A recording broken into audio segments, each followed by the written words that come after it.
Yay! Oh, we're live! Hey, everyone. Welcome to another episode of The Workshop, number 202. We blasted through the 200, and it was really fun. I'm your host, Victoria. I'm located in Montreal right now. Wardy, where are you located? I'm in Gatineau, Quebec. Gatineau, Quebec. What about you, Jeremy? Vietnam. Vietnam. And Summer? I'm in LA. You're in LA. Yeah. That's amazing. Yeah. I thought you were in Florida. I was, and then I was in Chicago before that, but now I'm in LA. Okay, that's good. Just change the green screen and you can be anywhere. That's right. Exactly. All right. So for anyone watching, I just want to remind everyone that this is a comedy safe space, which means you can say whatever you want to say with the intent of being funny. There's nothing off limits, which is the opposite of a safe space. So keeping that in mind, we're going to do 3 to 5 minutes on a very random topic that Scott or Kevin gave us. And then we're going to give each other feedback and then do 3 to 5 minutes of our own material and give each other feedback. If you like what you hear, hey, Ethan is here. Hey, Ethan. How's it going? It's going good. Where are you located, Ethan? I'm in Chicago. You're in Chicago. Okay. All right. Do you know Summer? No. Where is it? Okay. Never mind. All right. So yeah, if you like what you hear at the end, we're going to tell you where you can follow us on social media or if we have any podcasts happening, any online thing. All right. So I'm going to start the dance. Is that the expression? Break the ice. I'm going to take the bullet. Yay. So thank you for this. That's so nice. Thanks. So my topic was records. My topic was records, or big CDs, as they like to be called. Records are made of vinyl, which is also what sex toys are made of, I think. But we're not going to talk about the records in the stores, which those stores are full of hipsters, you know, who throw their money away on stuff you can find in the dumpster, like old hats or old phones, mustaches. I mean, I found a mustache in the garbage once. I live in a bad part of town.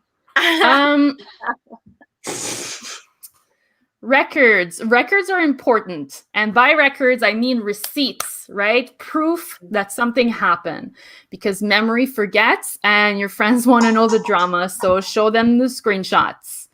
And I like showing my friends screenshots of fights I've had online. I need to have a little council of people that decides things for me as a group, you know, like how I feel about certain people or certain situations. And I think a lot of people do that, which is why when I'm in a fight with someone online, I always say, like, if it pleases the council, you know, or like, I would like to bring a character witness. Or I'll say, you're being very unfair right now. Not like your friends who are always fair and always have good hair. It's a good way to win an argument, I think, if you can get the friends on your side. When I was a kid, I had an obsession with the Guinness Book of Records. It was less of an obsession and more like I didn't have anything to do at the library when we went with the class. So I just ended up looking at the images in those books. And I thought that I would be so cool and popular if I like ate the longest sub, you know, or sat in the chair the longest or did the longest kiss, which is over 32 hours, the longest kiss. Wow. And was won by some Germans, probably because they're more disciplined than the rest of us, right? I looked it up, and the Guinness Book of Records was founded in London, England, by the owner of the Guinness breweries to settle drunk arguments. Oh, that's clever. Yeah. Yeah, and that is the most English story that I've heard all week.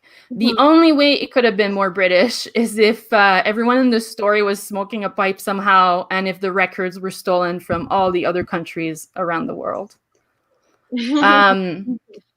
To end this joke, I googled most English thing, and I got back the image of a cup of tea drinking a pint in a local pub. How many comedians does it take to win most comedians in a joke telling competition?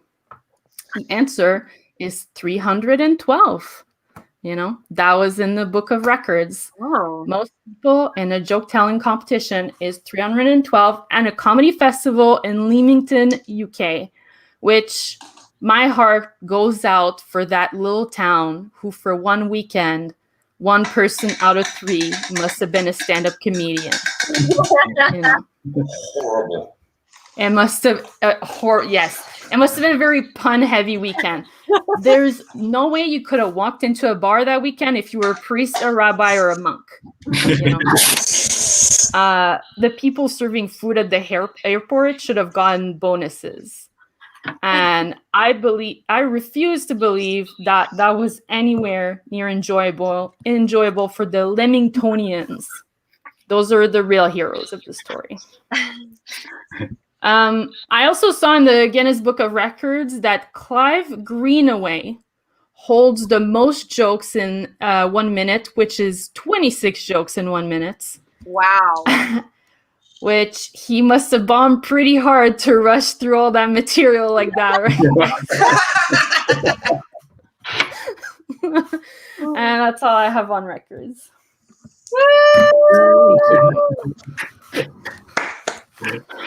Cheerio, darling. Cheerio. Yeah. Oh, you gotta. So, what did you guys think? Let's start with Ethan.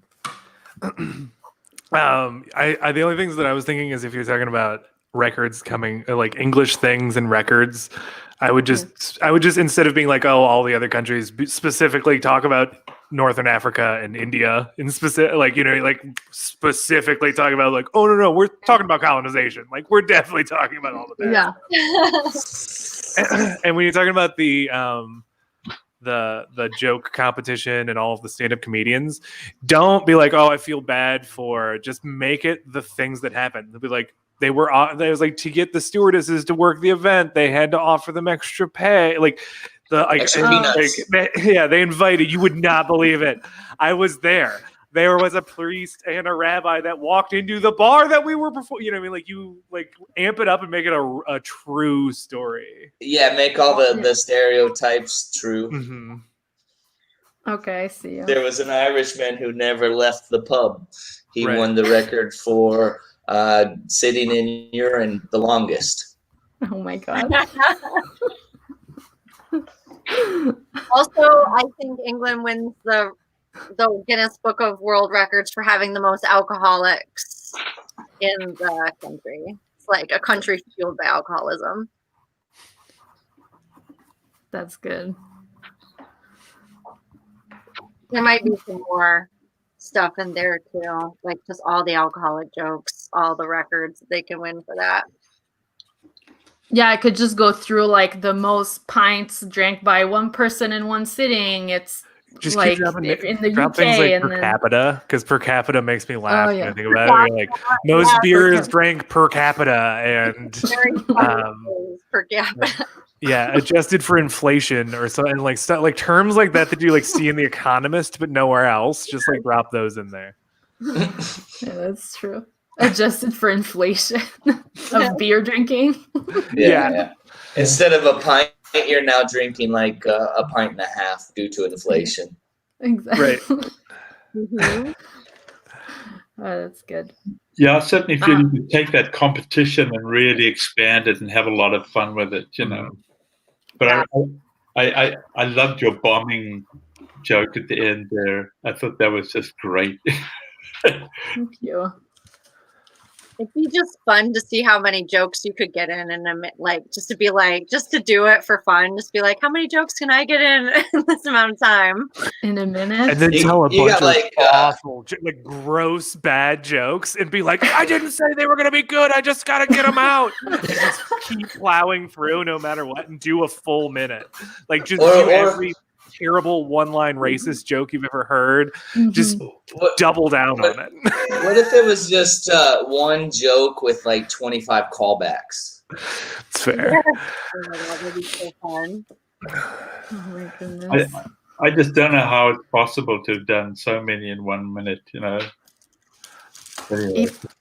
I mean, I didn't watch it. There's a video though. Oh, is online. there? Oh my gosh. Yeah. Drop it in the chat because I really want to see it. Yeah, Probably just a bunch of one-liners. Yeah. for sure. He spoke them really, really fast. Oh, 'cause- sure. I'm sure he did that too. They had to probably record it and then like slow it down to actually get. Because like what was that Eminem song It's where like, he it's said like Bruce Lee. Oh, yeah, it's 6,000 words in a minute or something like that, or Yeah. in a song like a 6-minute song he said 6,000 words. Yeah, is it like Rap Genius or I think it's called the Rap God. Rob Got? Yeah, that's good. But I mean, like if you listen to it, you couldn't really pick the words apart. You have to like kind of Yeah. slow it down to be able to understand exactly what he's saying because he's talking so fast. Which this would all go in there and just be like, yeah, it's like that. It's like how because they had to do that with Bruce Lee. Bruce Lee was too fast for the camera. Plus he was so they would slow down. probably like Irish or Scottish or something, and nobody can understand those people anyways. No. So it don't. So that to slow it down, put subtitles. Well, I've met an Irish dude here in Vietnam, and he's like, "I'm an English teacher." I'm like, "What? What did you say? What? Say slowly." And he's an English teacher, and you can't understand anything. I thought that about Americans when I first came to North America too. Oh, I'm sure. Which is fair. They speak fast. I Speak fast. Listen faster. I have a couple of things, Victoria. Was it I like talking about the dumpster diving and the hipsters and everything. My question was it a real mustache that you found in the dumpster? And I really hope that it was because we live in a bad part of town. It's not true. I didn't find a mustache. It doesn't have to What be is- true. It's stand I up. bet you could Oh, okay. find You're not a asking me mustache for real. ride. A mustache ride Oh behind yeah, the dumpster. find a mustache ride in the dumpster. Of course, you could find a real Free mustache rides. in the dumpster. Sure, you could find a real mustache in the dumpster, then a mustache ride next to the dumpster. So many things. In your alleyway. I could be like, you pay for your mustache rides. There's like Find mine in a the dumpster. drunk Irish man passed out behind the dumpster. I Oh, also Jesus like Christ. hearing about your Guinness Book obsession when you were a kid. I like the idea of looking at the images in the book in the library, and maybe it's like because I couldn't read or something like that, right? So like all the other kids, like, what the fuck are you doing in a library, right? Like, You held the record in your class for longest student to learn how to read. yeah, that's pretty funny. No wonder I liked him so much. And then you said that you thought you would be popular by eating the biggest sub. And I think there's probably a joke in there of like, the fact that you were popular because it was like you could get a dick in your mouth or something at like fucking 12 or whatever. Spent a little time in Germany eating the big bratwurst. You're And popular with the boys because you could get that sub all the way in. Oh my goodness. There's so many jokes there. Oh my but nobody knew about blowjobs when we were kids. We just knew that was something that was exciting.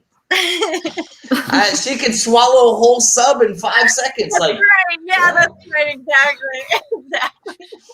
There's something really intriguing about it. I don't know what it is, but she can get a whole sub in her mouth all the way back there. not the 6-inch, but the foot long. Foot long, all at once. Oh. All right, can get a whole sub. I'm taking notes. I'm also thinking like a sub, like a dominatrix and a submissive person, and you're like swallowing all the way down to the foot of the sub. I don't know. Never mind. Maybe you That's what. Every time I hear you say sub, I'm like, oh, well. That's good. Thank you. Jeremy, do you have anything else to add?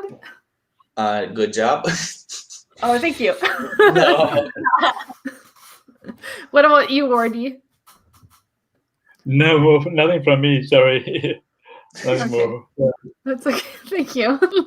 All right, so we're gonna move on to our second comic, which is Jeremy.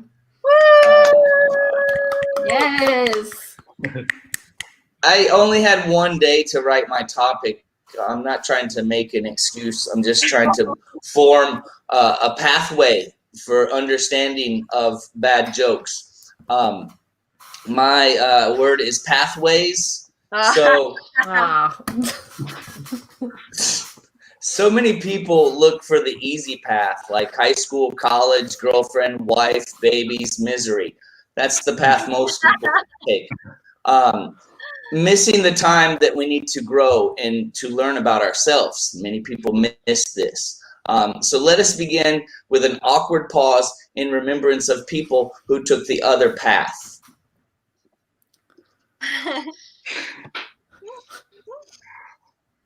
You still got a lot of time, guys. Silence. Yeah. All right, I'm going to cut that short, but that was for Andy Kaufman, people who follow the different path. And it also sets a standard for the rest of the 5 minutes that is really only 2 minutes that I'm going to stretch out to 5. This one is titled A Walk to Remember. So a pathway is a trail or another walkway. Hikers often follow a well-worn pathway as they walk through the woods. Many people believe there is a pathway to success. In comics, we know that this pathway is probably covered in blood, sweat, and tears. So whether it is your blood dripping from the shrapnel bombs of the show last night or the audience that you slayed the night before, just follow the blood. And ladies, you could call this your period piece. So the brain also has pathways, and there was some videos on YouTube that I was going to watch, but it did not reach the point where I was receiving dopamine into my brain after the first minute, so I just quit watching those videos. I'm sorry, we have no brain pathways videos. Babies, there's a group on the internet called Pathways where somebody sets the baby's first year milestones so that the baby can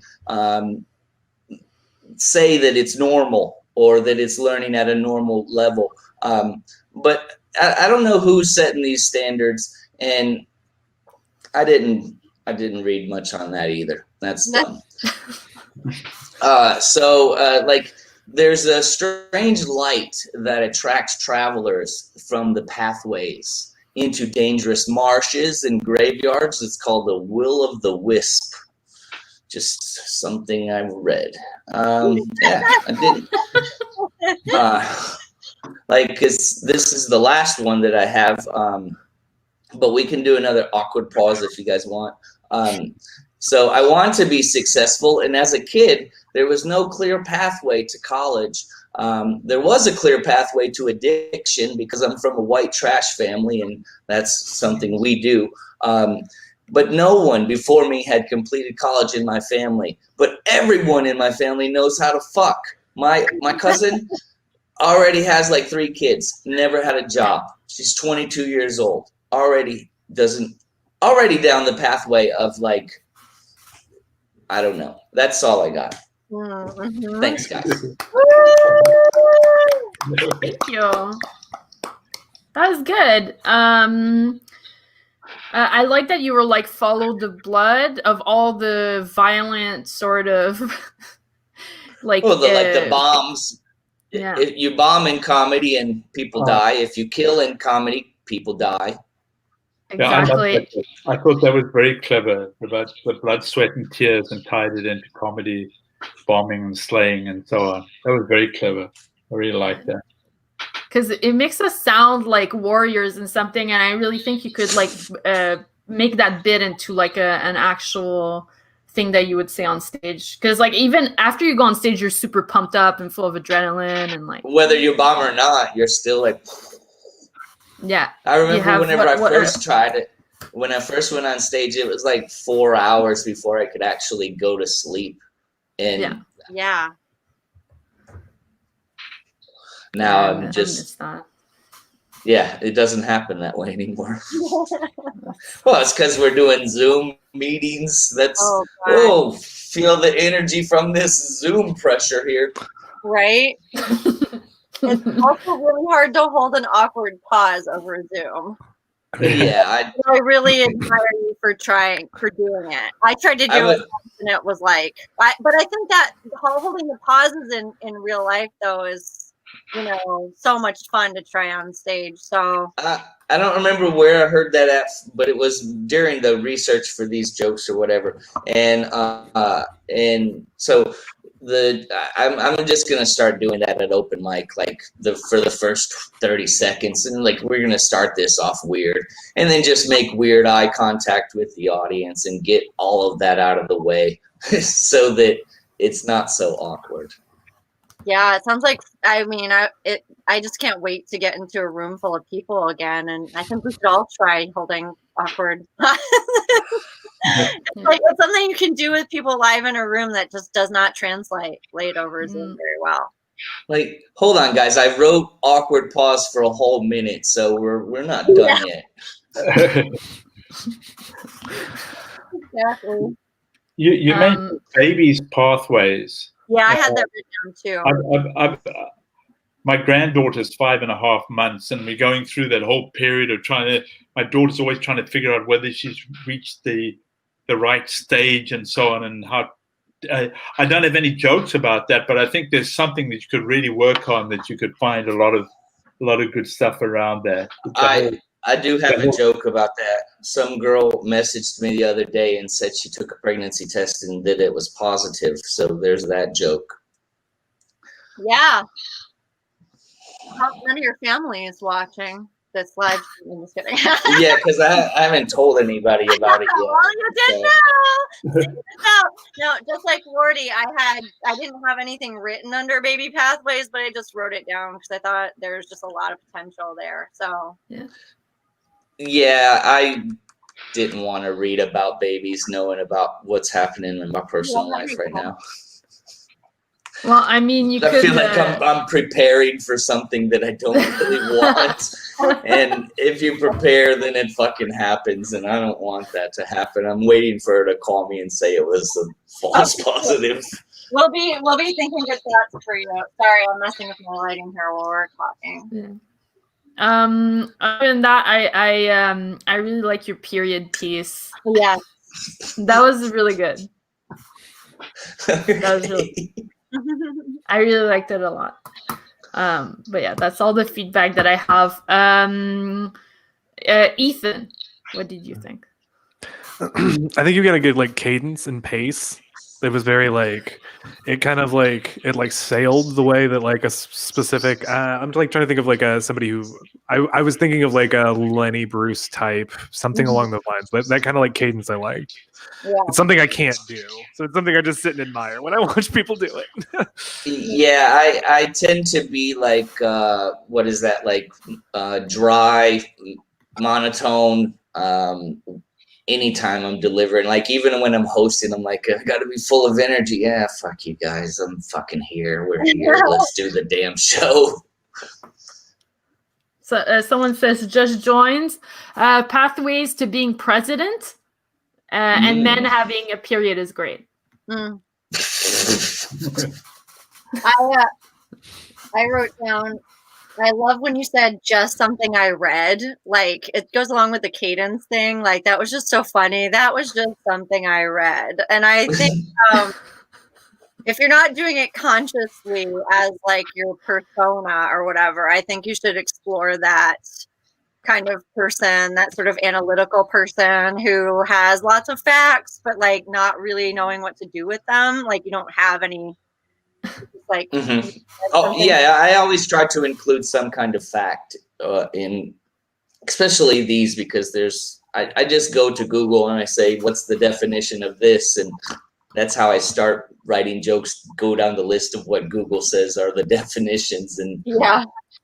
I also wrote down what were I always like hearing about people's family stuff. And I just was curious. You did start to go down this road when you said like the pathways that you learned as in your family. But I wrote down, what were the pathways learned in your family?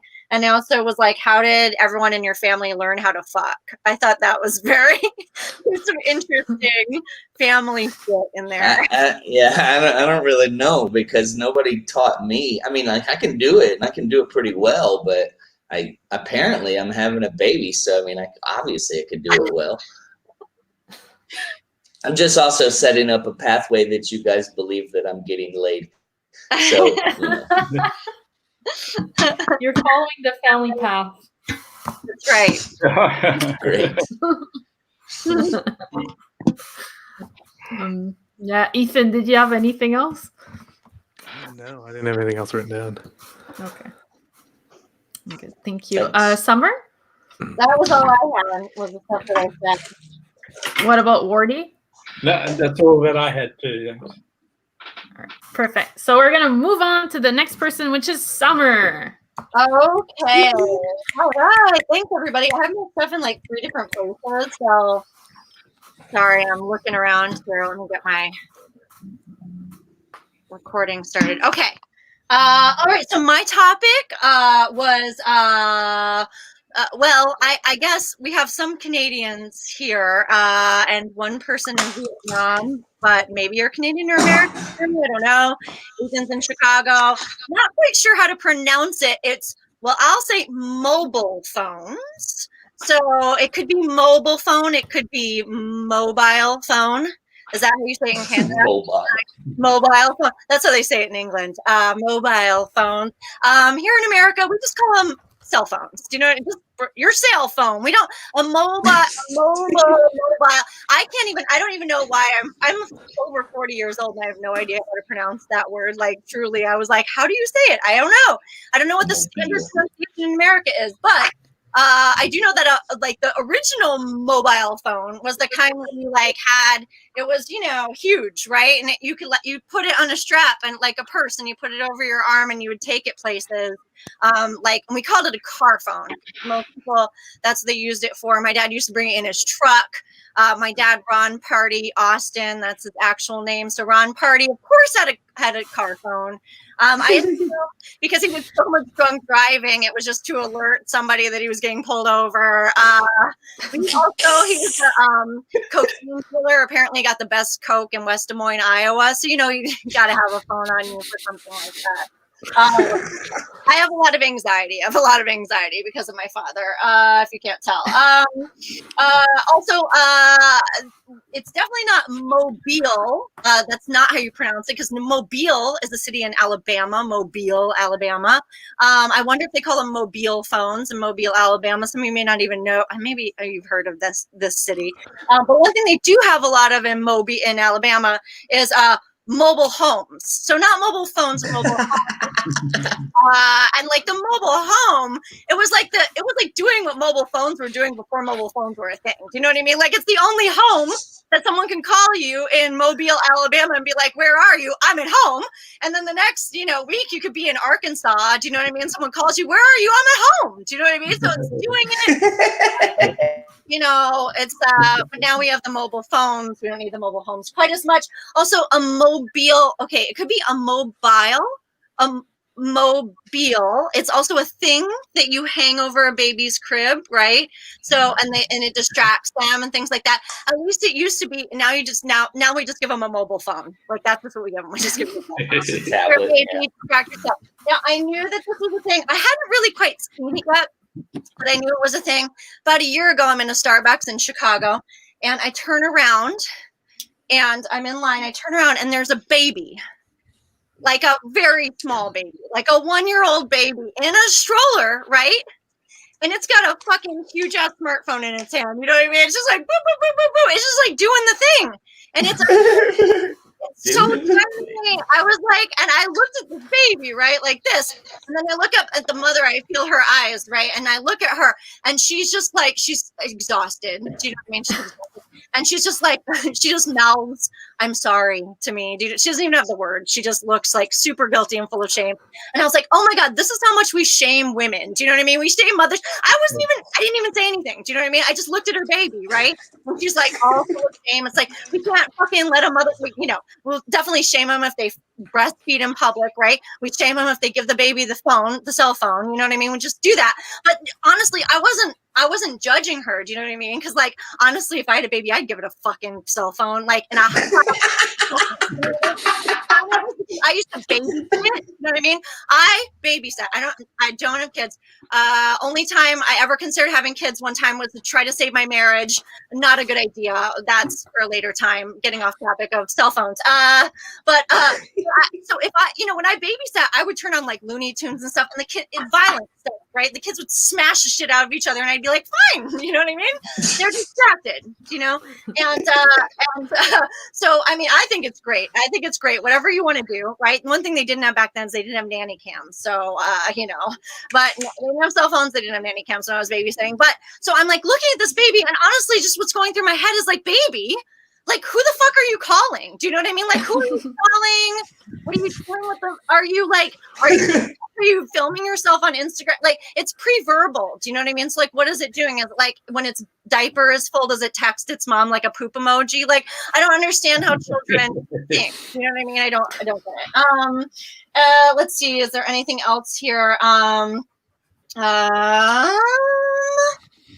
See if I have anything else. Oh yeah. So one of the things that you can do on one of the things that you can do on a phone is find out that your marriage is over. Because I found this out when I tried to turn on my ex-husband's, when he was my husband at the time, his location tracker. I tried to get my cell phone to, see where his cell phone was, and he refused it. So I was like, okay, probably part of, he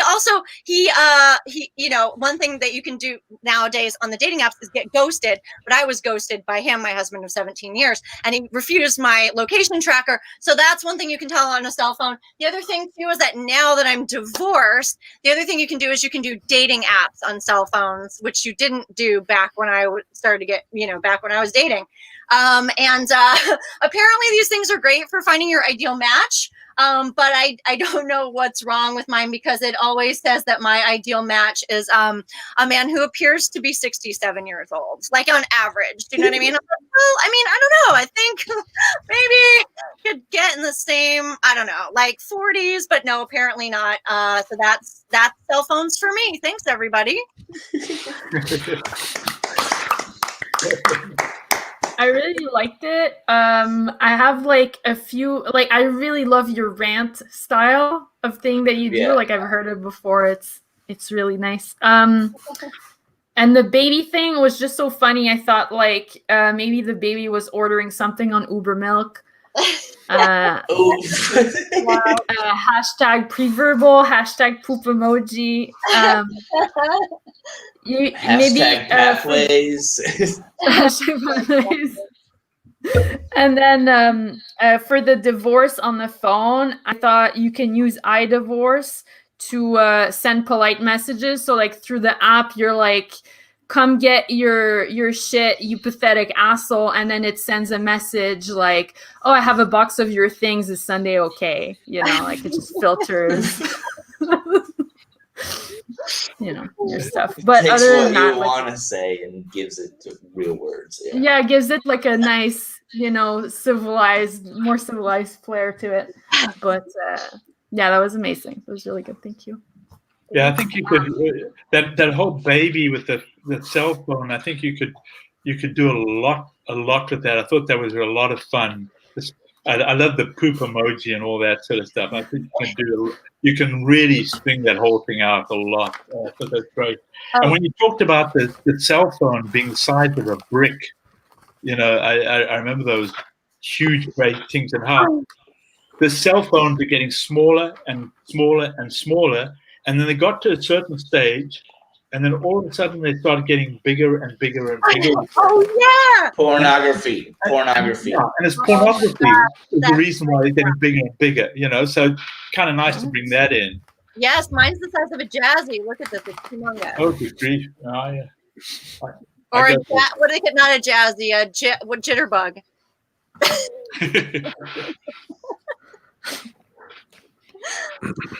I love the rant, and I love the different interpretations of mobile, and so on. I thought that was very clever. Thank you. Yeah, that's good. Jeremy, what did you think? I wrote brick phone because that's what we called it. We called it a brick phone. Like Did you it wasn't really? a car phone. But my stepdad had one, and he had the little microphone clipped to the visor above his head. So like he would be driving and talking to people, and people would like give him the weirdest looks because he's just in the car talking and blah blah. And he would like hold up the phone and show them, and it was like this briefcase thing that sat in the middle of the seat, and that was the phone. And he's like, "I'm on the phone," like. I shouldn't hold up my arms. Well, good for him being hands-free back in the day. Yeah. Before it was And easy. then I didn't catch the setup to this joke, but the punchline, best Coke in Iowa, that sounds like amazing shit right there. I mean, it's been stepped on 47 ways from Tuesday or whatever. But yeah, let's get some Coke from that guy. And then you were talking about the baby, and like nowadays, like people, when I was a kid, my mom used the TV. We sat in front of the TV and watched cartoons, and she went to the neighbor's house for 4 hours and got high. But nowadays, it's like, here, you can just use this phone, and you don't have to ever communicate or deal with those kids. Like, fuck those kids. Like, No, it's like now your mom, instead of putting you in front of the TV and going next door to get high, she hands you something that is a telephone and then just gets high in front of you because, Yeah, you can just yeah, because you can only see this. watch her get high. Yeah. Like, yeah, what's mom doing? I don't know, but the cartoons are fun. Because, like, I'm retarded. Remember, like, you couldn't sit so close. Don't sit so close to the TV. You're going to fuck up your eyes. And then nowadays, here, put the TV fucking 4 inches away from your face. Like, if you're not cross-eyed by the time you're 4 years old, then you're not on the right pathway to becoming successful. With the awkward pause. Because you got to have that, like, cross-eye, like, I can't even do it, but, like, the one that looks inward, the lazy one. Yeah. The lazy eye. What about you, Ethan? Do you have any feedback? Yeah, I have. The only thing that I would change when you were talking about your dad and how he had like the best Coke in East Iowa or whatever, or West Iowa, is I would like rephrase it as like, I got a guy, like I know I got a guy, and then I was expecting you to like wrap around and then be like, I looked at what the baby was doing. The baby was day trading. Like the baby was stop. I don't. And then you could even like wind that into like, if I had a baby, I would give this baby a phone because this baby also has the best Coke in West Iowa. It was in the will. Yeah. But then or you could even then like, if you then wind it into talking about dating apps, that would even be like, I went on a date, finally found this normal looking guy. Guess who is his baby? Or maybe you went on a date with the dude who has the best Coke in East Iowa. I mean, because if you put East or West in front of Iowa, like Iowa's a shit town anyways. Like I'm the drug kingpin of fucking Iowa. That's not even a town. It's a whole state. But like you're separated the East and West. You're like, yeah, my brother runs the west side of the state and I run the east side of the state. We both got brick phones. We're the only people in Iowa that have a brick phone because we're the drug kingpins of Des Moines.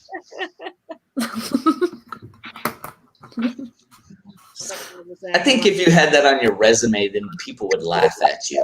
You're like, Yeah. oh, it's the drug kingpin of Des Moines. What the fuck is Des Moines? That's funny. You mean Des Moines? Des Moines is You're like, why are you? Yeah, you listed your employment as drug kingpin of East Des Moines. I don't think we're gonna hire you. Be like, who? Yeah, it's not something you're gonna put on your resume. It's like, yeah, because it's a drug dealer. I think, yeah, you should do something with just that premise alone. Just the drug dealer of East Des Moines. Like, he had the best shit. Like, if you crossed the tracks and went to West Des Moines, they had shit over there. But they We're talking about still turf had. wars. My dad used to have. There used to be gang wars between him and Frank. Frank was the drug lord of West Side.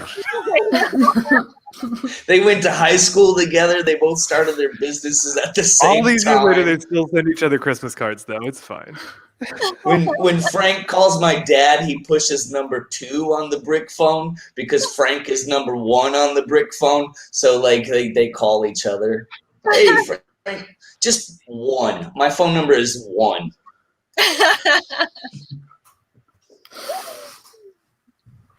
Yeah, that's all I've got, though. Thanks, guys. All right. Now it's gonna be Wardy's turn. The topic I was given was fishing. And when I think of fishing, my first thought is of the process where you're trying to trick a fish into getting its lip pierced. Now, that's something I haven't done since I was 11, and I'm certainly not going to do it again unless I'm really starving. But fishing can really mean many other things, right? So, for example, if your partner says to you, I'm feeling so fat and ugly, this is the one time when they're not wanting you to agree with them, okay? And do not even try to help with a yes, but. You know, like, yes, but you've got lovely hair or something. That's not what they're looking for, okay? But they're fishing for compliments, okay? So you've got to be very, very careful of that one. And social media is full of all types of fishing. You know, you got cat fishing, you got sad fishing, and all that sort of thing. But I recently discovered you got fishing on those dating apps, right? I'd heard of ghosting before, but I'd only recently heard of fishing. And apparently this is where a scumbag a message to absolutely everybody that they've matched all at the same time. And then when they get back the message, when they get back the replies, they pick the best one and they just ignore all the rest. They don't even reply to the others who've replied to them. Real scuzzy stuff, right? Now, as you can tell, I know very little about dating apps because my wife and I have been together 35 years. And I think the secret to our success is that we both feel comfortable farting in front of each other. Now, this is a really important relationship tip, folks, especially for those of you on Tinder and Grindr and Humper and Sniffer. I think Sniffer for dogs. You get what I mean, right? Because human beings fart on average 14 times a day, okay?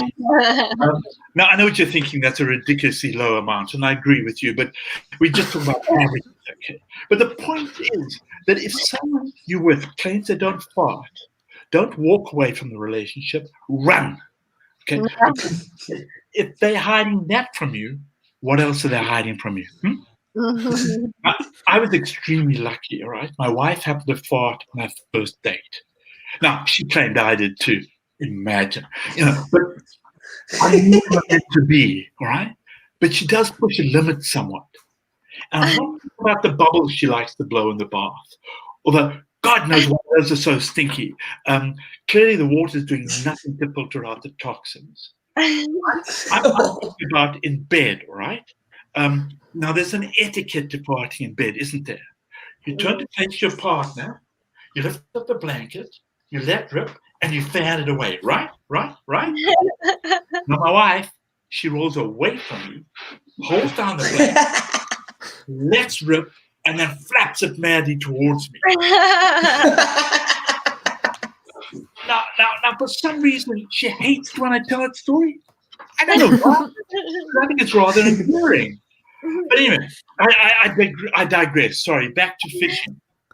Now, I like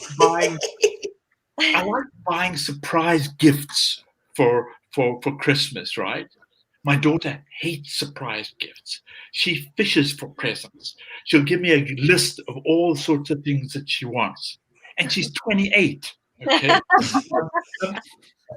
But this can backfire, because there can be misinterpretations of what's on the list. And the worst one happened a number of years ago when she was a lot younger. She asked for a puppy for Christmas. She desperately wanted a puppy for Christmas. Now, normally we would cook a turkey, but how could I refuse? Right?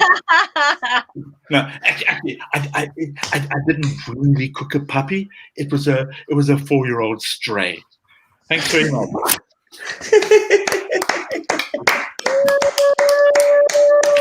That was awesome. Cooking a puppy.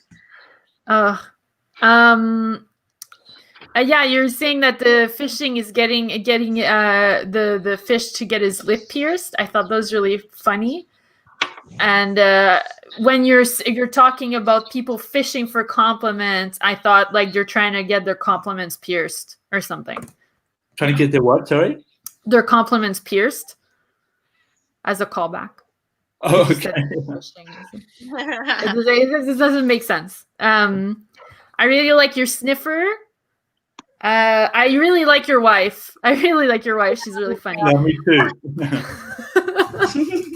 And then I thought you said your daughter gives you a list of things. I thought it would be even more mature if she just circles stuff in a magazine or in a catalog. Yeah. For what she likes for Christmas. Yeah. But that was amazing. That was really good. Thank you. Yeah. Jeremy, do you have any feedback? It was good. I don't remember what I was gonna say. You wrote down sexy girls located in your area. Oh, that's like fishing with a PH. Sexy girls located in proxy location number 2.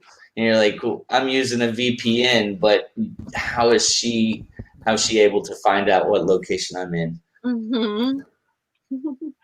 But I like you said the humper thing. That was great. Like a humper and sniffer, and especially because at that time you were talking about farts. So I was like, there's a fart smelling dating website? Like what the hell, sniffer? Like that's news to me. So yeah, I liked it. It was good. Thanks. And the oven, what's that called? The Dutch oven, where you like fart under the blanket and just keep it under the blanket until like your wife opens the blanket. And it's been like, one time I left this guy in my car and my door's locked on the car, so he just had to sit in the car for 30 minutes. And I come back and the whole car's filled with farts. And he was like sitting in there like just marinating in his own farts. So I don't know.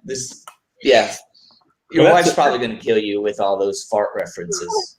That's the biggest argument we have in the car is who farted. That's super funny.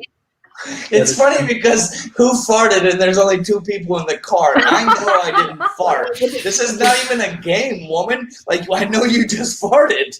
No, well, then it becomes a big argument about whether it's an internal smell or an external smell.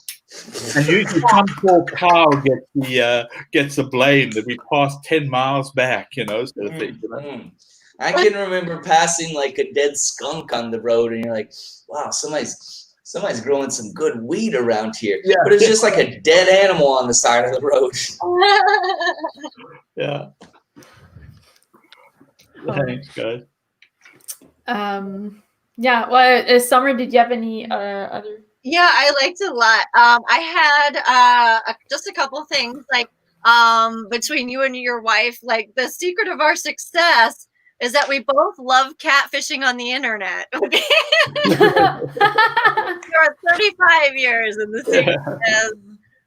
Yeah, we've been married for 40 years. We've only caught each other once. Like, That's good. That's good. Exactly. I think that's funny. And then you did do it. I wrote down this, and then you talked about it. But I wonder if there's just like more detail, like a scene painting. Like, how did you first start farting in front of one another? And I think that you kind of went into that a little bit. But I think that's really just to describe that sort of courting that's happening. And then I just think there's more in there about like the women in your family and how they're so like free and open and kind of crude. You know what I mean? Like, I just want to hear, like, Victoria, I love that, and I just want to hear more about that. My brother used to like fart in his hand and catch it, and then he'd like put it over your face. Oh man, what? My dad on my parents' honeymoon, my dad was telling my mom about blue angels. Now, I don't know if you know about blue angels, but farts contain a lot of methane, and if you light methane, it you get a blue flame, right? So my brother did that too. my mom didn't believe my dad, so he proceeded to demonstrate to her on their honeymoon. But what he wanted to do was, she was in the bar, and my mom was my dad was on the bed, where my mom could see him. And my dad had on these nylon pajamas. This is just after the Second World War, right? And nylon in those days was very flammable. And Dad forgot rule number 1, which was don't wear any clothes. And, the next thing my mom said, my dad was sitting in the bath with her going, ooh, ooh, ooh, because the nylon had melted onto his exhaust pipe. Oh, his exhaust pipe. So, too many fart jokes. Sorry. Oh my God. I was thinking your topic was gas for the longest What a time. legacy. But that is true. You average 10 to 15 farts per day. So I wrote a joke about that, and like that's a sign of anything over 15 farts a day is excessive gas, and that's also an impeding sign of invasion from the U.S. military. So you better be careful with it. It's a fart joke. Mike is ahead of the curve. She's above average. Yeah, I know that we're definitely above average in this household. Yeah, no, we're trying to keep up the national average. Yeah. I hope you have like one of those methane detectors in your house, because like too much gas, you just pass out and you die. So like you better have a detector. Yeah. Oh God, that's so funny. Ethan, do you have any feedback for Morty?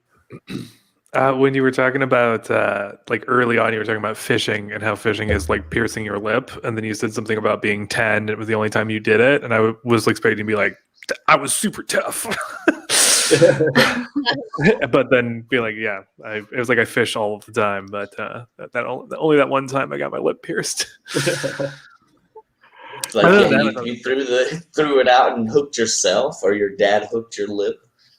Yeah, I was the last time I went fishing. Sort of trying to take the hook out of the poor fish's mouth, and that's such a waste. Oh yeah. Mm-hmm. Just rip his lip off. Yeah, no, so cruel. Unless you're gonna eat it, then what the hell? Yeah, if he's gonna die, then it's all right. But like, if you're gonna throw him back in, and then he's swimming, and like he's getting water in his mouth because like there's a hole in his lip. Right. Okay. Biology wasn't your strong point, I take it, right? Say that again. I said biology wasn't your strong point, I take it. I don't have any strong points, really. Ethan, if you didn't have any other feedback, it's gonna be your turn. Perfect. Are you ready? Yeah. I got the word culture shock. I don't know. It was I think I got a little more abstract about it because I started thinking about it, and I don't know if I don't think I've really specifically had a moment in my life that I experienced culture shock. You know, the only thing that I remember being like crazy as a kid was going to Canada, and that everything was also labeled in French. But that doesn't feel big enough. I started thinking about it though. Like I started going back. And I just started like wondering, like, what are things that we as like a species do that aliens would be completely blown away by? I think if you had an alien and then you started just describing the idea of a lawn to them, I think they would just be completely blown away. And be like, yeah, then there's people who move to the coast to put pools in their backyards. They go next to the water to put different water behind their houses. Yeah. The sign of like just all of this stuff. It's just all of these crazy culture shocks. I just can't. And then my brain just goes back and forth. What do we have lawns for? What's the point of like we water it and we put grass that's not supposed to be there? This is the only. You were talking about how you only wrote one day on this, and I want you to know that I riffed this all in like 2 hours because I completely forgot I signed up to do this. This is why and these are things that I walk around and I just see and I start thinking about all the time. And I also like wonder, like, how do you describe when you get like just a few steps away from it, the idea of flying is ridiculous because you just like wait in a series of smaller lines to go a place that usually like when I really think about it, if I take a flight from here to New York, it takes me as long to get from here to the airport and from the airport in New York to wherever I'm going as driving would. Like including like it just takes forever. So why am I doing this? Why am I just standing in a series of smaller and smaller lines? Because that's what an airport is. I've been smoking a lot of weed because I'm quarantined. I'm at home. Like this is all I do with my day and my life right now. I don't. Yep.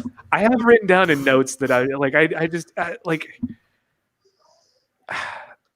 you hear all these ridiculous names. My my brother and sister is starting to have kids, and so I'm just like having to spend a lot more time around kids. And someone the other day like legitimately looked me in the face and told me that their kid's name was Phil. And I don't feel like I need to write a punchline to that, right? Like that feels it's pretty like how are you going to look me square in the eyes and tell me that your child's name is Phil? These are all just we do all have a kid theme tonight. These are all just like things that have been written together. Maybe we all have a kid themes. Hopefully we don't all have children tonight. I don't know. I could riff about a bunch of other stuff, but I can't really think of anything else. So I think that's where I'm going to call it. I'm just going to. Thank you. Well, that was good. For the kid's name, Phil, I thought you could add on to it at the end and be like, you're not going to name your kid Blade or Spike or like, and then you'd be like, oh, I've just been watching a lot of vampire movies actually. Like, also maybe his name Phil is it's short for Philip, but they're like, no, it's just Phil. It's not Phil. Yeah, it's spelled F-E-E-L, like he feels. His name is Feel. Oh, gross. Phil. Yeah, exactly. Oh my god. Ryan said, and I also had this same thought, but he's put it better. I hate to be a history buff, but lawns were a status symbol in England to say, haha, my yard is used for pleasure and not potatoes, you peasant fucks. Oh, so, yeah. That was also like hundreds of years ago. Like, what is the actual function of them now? Like, why do we still do it? and yeah, subdivisions are full of them. I mean, he's not wrong. I get that I get that it's the same basic concept. It's like a status symbol, but it's still just like, why? Yeah, I don't want, like, you want me to go out there? I got to do extra work now that I own a house? Like, no. And it can't just be like, can't I just have the plants that would normally be outside? Can't they just grow? Yeah, just Why do cover we that gotta bring shit another with thing in? rocks. But yeah, in New Mexico, when I lived in Albuquerque, most of the lawns were covered with like rocks. So you'd have like a decorative display of rocks, and there'd be like a couple cactuses or like a couple plants, and it was just to avoid having to water the grass because there was not much water out there. And no one took these rocks and threw them in the windows of the house. We're not all like hateful, so like no. Oh, okay. This was before Breaking Bad, so like there wasn't like speed out there yet. Yeah. People weren't all on meth just yet. Once the meth came, people removed the rocks. They're like, oh, this is a dumb idea. Once the meth came. Yeah. I like the concept of culture shock of an alien, and I think you could do a lot. You could do a hell of a lot with that. Even looking at racism and a whole host of things. And how it's just so stupid. Like all of the problems that we're arguing and fighting about are so dumb that we could solve these problems and go beyond where we are now as a whole people, not as just like, oh, these guys are better than us and they get to live on Mars and we get to die on Earth because I have food stamps. There's so much you could do with that, especially taking on the ills in society in a funny way. Totally. I think it's, and even like from the outside perspective, like you can question how dumb it actually is, and like the aliens, like, what the fuck's problem? Why are these guys even arguing about this? Like, you have no control over most of the things that we argue about, like your sexual orientation or your color or your religion. You don't have fucking control over those things. And here we are arguing like, well, mine's better than yours. My invisible guy will kill your invisible guy, Yeah, that sort of thing. And things like food being destroyed in order to keep the price up while people are starving, all sorts of stuff like that. You can really have but try and make it funny, Yeah. It's been working it so it's not a TED Talk. Yeah, exactly.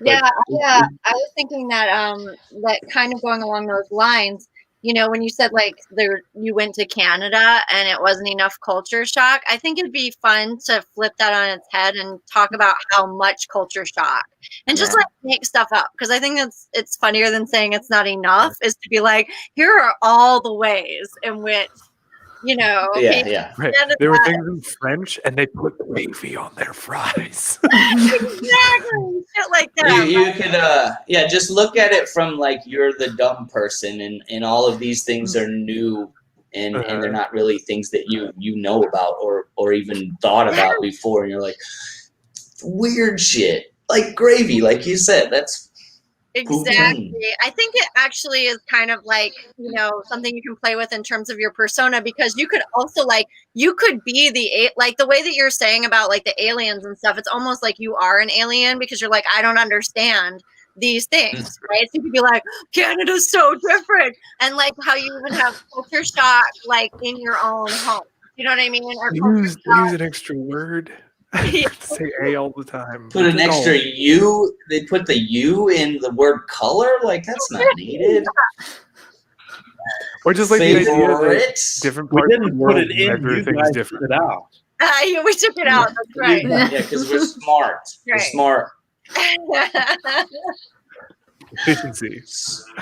I also I didn't experience culture shock when I came to Asia because I just knew that it was going to be different. So I was just be open to everything. But one thing that I love is it's called the bum gun, but it's basically like the little squirt gun that you have by the sink for washing dishes. You have the hose, you can pull it up, you can squirt it.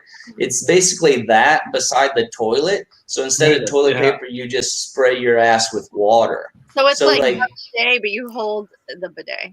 Yeah, basically. When people were hoarding toilet paper, I'm like, okay, I got some toilet paper or I got some shit on my hand. Am I going to like just take some paper and smear it further into my hand until it looks clean? Or am I going to put some fucking water on my hand and clean the shit off my hand? You know, it doesn't make sense to me now. I'm like, oh, we got a paper shortage. There's like, we're cutting down trees to make toilet paper. But here we are, like, smarter idea, just spray some fucking water on your asshole and walk away with a wet asshole for 5 minutes. It'll dry. And drying out your asshole. Or you could like stand up and shake your ass and let all the driplets fall off if you want to. We could put a blow dryer setting next to the toilet. I don't know, but get rid of the goddamn toilet paper. That's culture shock for me. Yeah. Anything having to do with different types of ways that you shit, I think it's all culture shock.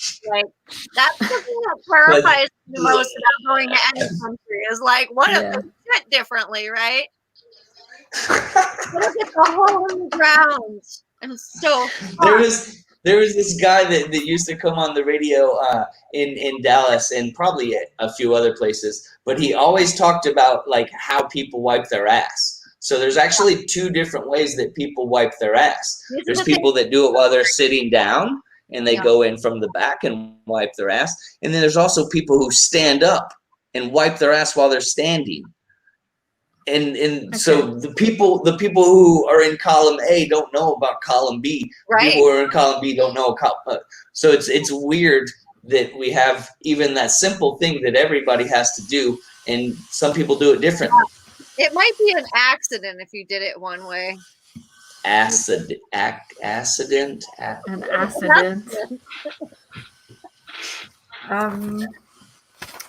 Yeah, I don't Good riffs. think that I had any other stuff except maybe like the water in the pool. Like I thought it's funny that we have like a pool because it's not like the water in the ocean cleans itself, but then the water in the pool you have to like put chlorine because it's not even good water. You know, it keeps dirtying. I don't know. Don't worry, and I'm gonna like dig into that one further. Which is like, wait, I thought you told me that people moved here to be closer to the water. And you're like, yeah, but they don't get into that water. You're like, no, they get into their personal water. That would be too convenient. Yeah. And think about how many people swim in your backyard swimming pool and how much chlorine you have to use to clean it versus how many fish piss in the ocean. There's a lot of fish in the ocean. There's not so many kids pissing in your pool. Planet is water though. Like it's diluted. I don't think fish do, but that's a different matter. Here again, wrapping back to biology. Exactly. And if you pee in the ocean, it cancels it out. So. Right? That's how it works. Have you ever pooed in the ocean? Never mind. Why are you asking me that? I mean, like the first time I went to the ocean, that was one of the first things I was going to do. I was like, I'm going to shit in this thing. Why? Because I've never been to the ocean before. Why not? You're like, I don't know what you're supposed to do. Guinness, yes, I have shit in all of the 7 oceans of the world. All of them, yeah. Even the Mediterranean. That's not an ocean, but I shit there as well. That's fancy. All right. Does anybody else have anything else to say before we move on to your own material? No? All right. Perfect. So it's going to be the same. It's going to be me, Jeremy, Summer, Wardy, and then Ethan. It's good. I don't have a lot of jokes, actually. It's because I don't want to repeat a lot. I don't want to repeat a lot of the same jokes that I've been doing. Wow. You're gonna hear the same. I'm still workshopping the same material that you heard last week. Do whatever you want to do. Well, I mean, you've heard it, but like, okay. So I'm in my 30s, and I live with 2 roommates who are in their early 20s, and that's my bad. That's my fault. These guys are too young to know how to do anything. It's really annoying. They don't know how to do the dishes. They don't know how to have sex quietly. They don't know how to please a woman, you know? And I don't know why you would be so loud about it. You know, if you don't know how to please a woman, why are you being loud about that? Maybe try to do it quietly. You know, think about the people around you. Be more considerate. You know, replace the dish soap once in a while. Maybe, you know, wipe things up when you're done. I don't know. Young people, you know. What else? Oh yeah, I have actually I have a gun permit, which is nice. I like it. I have a gun permit, but I don't have a driver's license because the driver's license test is really complicated, and the insurance is expensive, and like you have to get a car and everything. I'd rather just own a gun and take the bus. I feel like that's easier. And also, if I show the bus driver my gun, then I get a free fare. So that's amazing. The other day, I actually got a free bus. So that was pretty cool. You know, I don't have a driver's license to drive the bus, but nobody bothers me because, again, I have a gun. So, you know, gun solves all your problems. You know, the NRA is not wrong about that, I think. If it's about parking. I have another joke that doesn't fit in with what I just said, but I'll say it anyways. I have the bedroom of a depressed person. Like when you walk in, you know immediately, like, is she okay? Like she doesn't. This room smells weird, and there's like books everywhere and clothes everywhere on the floor. There's a spoon in the bed, you know, but that's because it's soup season. And I have a bottle opener in the bed because it's drinking season. I don't know. Anyways, I also have a bullet that's stuck between the bed and the wall, but it's not a gun bullet. I'm in Canada. It's actually a clitoris bullet. It's too small and slippery for me to pick it up. The bullet is not my clitoris. My clitoris is bone dry and it is huge. It's so big that if I had to have a sex change, I already have the micro penis. I feel like the doctor just has to sew me up and then I'm good to go, you know. I'd probably get a discount for that. I'm a sucker for a good discount. I have another thing here. The other day, one of my teammates at school told me that she was sorry that she didn't work on the project as much as I did. But that's because she's a Virgo, and Virgos are not good teammates, you know, which I can't believe someone actually said that to me. And I also can't believe that no one has used that excuse for the hashtag #MeToo movement. You know, maybe like Louis C.K. could have been like, I'm a Leo, guys. Listen, I have to be the center of attention at all times. I can't help it. You know? But I guess that's his loss. So, that's all I have. Thank you. Yeah, I like that bit about the horoscopes. I think you could do a lot of expand that quite a bit for sure. Yeah. I don't know anything else about any other signs, like horoscope signs. No, Yeah. But I was just you could find another one that's just like oh yeah, well I'm this and this is the reason why I fucked you over. Yeah. Or just like I'm this one and that means I didn't do it either. Yeah. Yeah. Yeah. Wardy, do you have anything? And I just said, that's what I was saying earlier about the horoscopes. I think that you could really work that as Ethan was saying. But I think that's something we can really expand upon for sure. Thank you.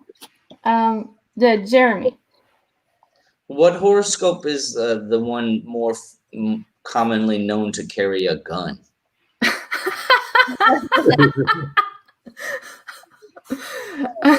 Maybe a Scorpio. I don't know. Oh my god. I want to hear more about you carrying a gun and riding the bus. Yeah. There's yeah. there's a kid here that he says the I was on a date and the girl's on she says, "Oh, I'm a Scorpio. What are you?" And he's like, "Oh, well, typically people call me an incel." Like, so I You don't said know. that on a date? No, that's part of his his stand-up. Oh, okay. I love that. I was thinking about it. Like, you could use I really love the I don't have a driver's license, but I do have a gun. And I Yeah. think you need to bury the lead on it a little bit. Be like, I got a gun. It's so useful. I use it for so many things. And then be like, I couldn't get my driver's license, but I got my gun permit. And then be like, but now I can just take the bus. It's not a big deal. Sometimes I show the bus driver my gun, and then I get a bus. Yeah. It's like, then I actually drive it, just park it wherever I want. Because guess Just what? leave Somebody it comes up and wherever. says something, show them the gun. Yeah. It's the universal tool. So And I'm then like, she whole back to And that, you- later. Even then was she told me she didn't do this project because of whatever. And I don't know. There's a you way to hold the work gun. it in there. And you're like, yeah. here's the gun. I just showed her the gun and it worked. It truly is the universal tool. The universal. Yeah. But when you hold the gun, you gotta hold it in this is the gun. You gotta hold it in some weird fashion. You don't know how to hold it, but this is my gun. God. I Here have it a is, gun. guys. I told you I have a gun, and you're not holding it like this. You're like, okay, this is the gun. Yeah, you're holding it by You're the just tip. holding it by the trigger or something. Like, Like the, this is the gun holding version of the weak handshake. It's that's what. Yeah. Yeah. yeah. Okay. Some guy did that. He's like, "Hello, my name's Mr. Malik." I'm like, "Okay, Mr. Malik. Yeah. How are you? Am I supposed to kiss your hand? What are you doing? Get out of here." Well, we're not gonna have handshakes anymore, so we're in luck now. Yeah, that's what they said about AIDS and babies when they invented condoms, and here we are. True. The population's doubled. I mean, we're gonna double again in 10 years. Jeremy, you said I have a soup fetish. Yeah, that was another thing. You don't want to elaborate on this? Or? Maybe your boyfriend doesn't like cuddling, so you have the small spoon so that you can hold it. And I've heard your set before. You smell like soup. You have a soup fetish. I don't know what that involves. It's because I think the word soup is funny in itself, so I always try to work it in stuff. No, I agree. I like both of those instances of references to soup that you don't even talk about. You're like, I smell like soup. I got soup in my bed. I don't even have crumbs in my bed. It's soup all over. It's just I got plastic sheets, not because I pee in the bed, but because I spill soup. Yeah. Because I'm laughing too hard when I'm eating my soup and watching Friends. It just gets soup everywhere. And you bring your boyfriend over and you're getting sexual and he's like, "You got a condom?" And you're like, "Yeah, they're over in the nightstand." Honey, it's just a fucking box of crackers. Yeah, the condoms are underneath the crackers. Because you eat soup with crackers. I don't know. Yeah. That works. Does anybody else have anything else to add? You had a mini microwave next to your bed, so you could just pop open cans of soup in the middle of the night when you get hungry, and you could just heat it. You got to get the right cans because aluminum causes sparks, and that's how your last apartment burned down. Is in the Great Soup Fire of '92.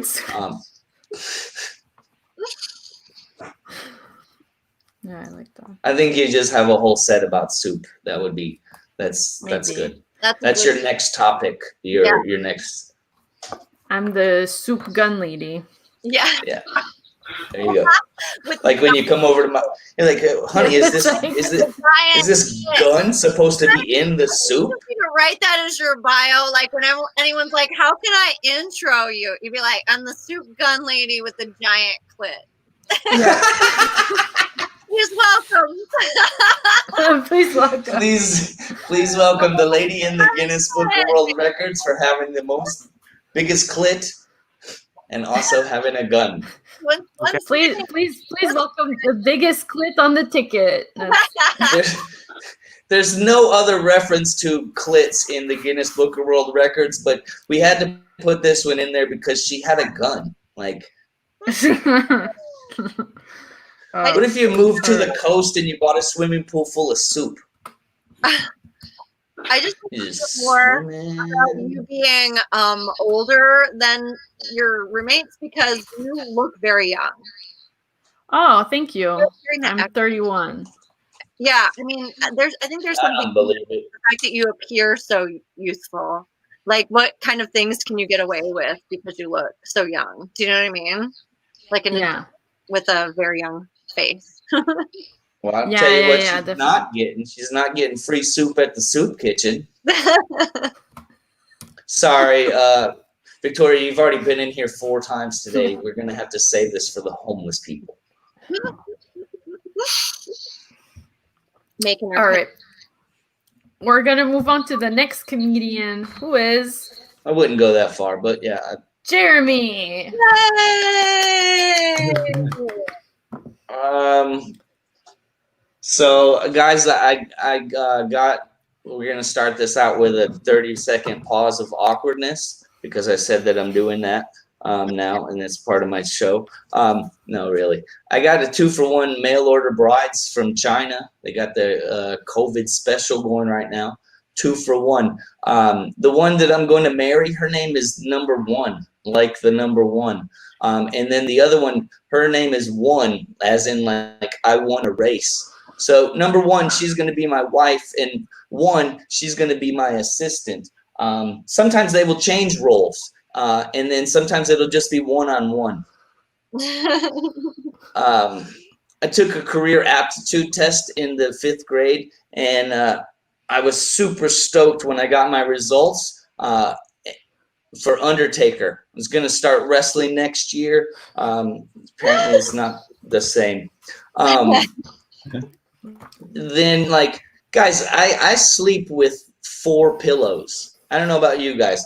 Maybe I'm a whore, but like each one of these pillows has a purpose. And I don't know where this is going. Yeah. So some people sleep, like people sleep weird. Studies show that people who are lonely and or depressed are most likely to sleep with multiple pillows. And the way you sleep says a lot about you, and who you sleep with says even more. So like if you sleep with your head to the top of the bed, that's the proper way to sleep. Some people sleep with their head to the bottom. That's for weirdos. And then there's some people who, but who says what is the bottom? I always say the bottom has the stain or the smell. The bottom has the smell. That's a poop joke. So I have 4 pillows in my bed. Each one has a different pillowcase. Their bedroom attire, you might call it. You might say gunshots. That's what, in parentheses on my writing. Good sir. Yeah. You might say good sir. And so they never get a good night's sleep, if you know what I'm saying. I have to have sex with my pillows. So yeah, like every night I wake up and I'm like have like not a good night of sleep, and I'm choosing the wrong pillow, and I forget which pillow I slept on the night before. One of them is lumpy, one of them is thin, one of them has a zipper that pokes me in the neck. So yeah, I don't know. Maybe it was the pillowcase with the zipper, and she had it concealed. I think that's a penis joke, but that's not funny. Okay, so like mosquitoes. Oh wait, you guys remember Ludacris? Yeah, Ludacris was cool. He contacted me on the phone the other day. So in my house, I killed 37 mosquitoes yesterday, which is a step down from the day before when I killed 49. And I recently got this mosquito infection or mosquito disease or illness. It's called dengue fever.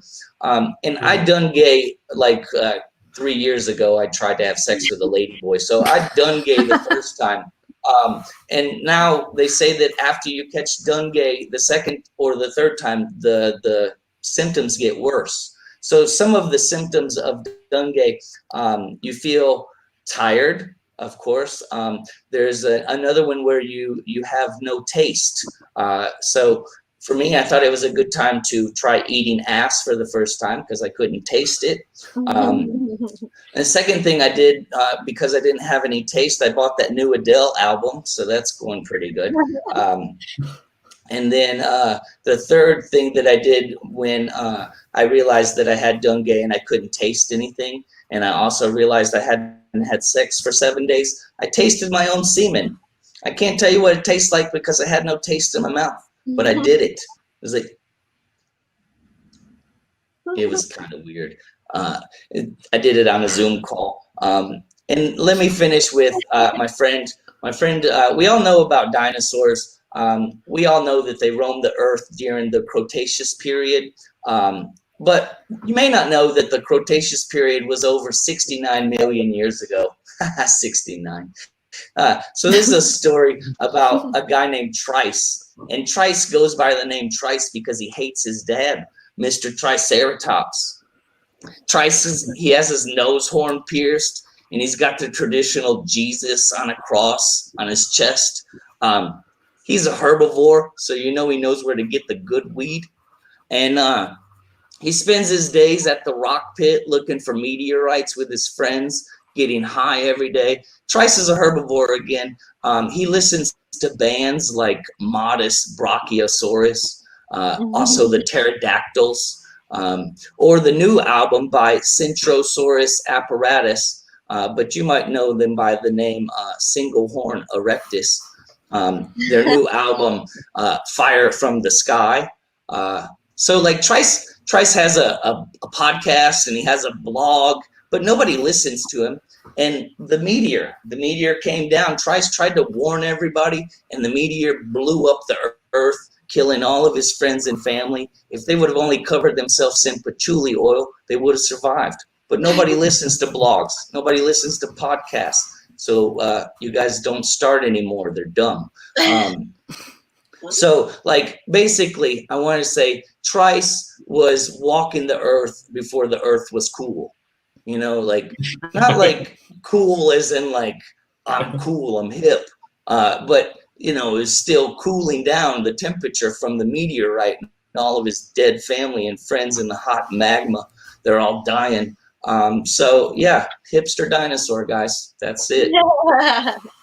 Thank you. Thanks.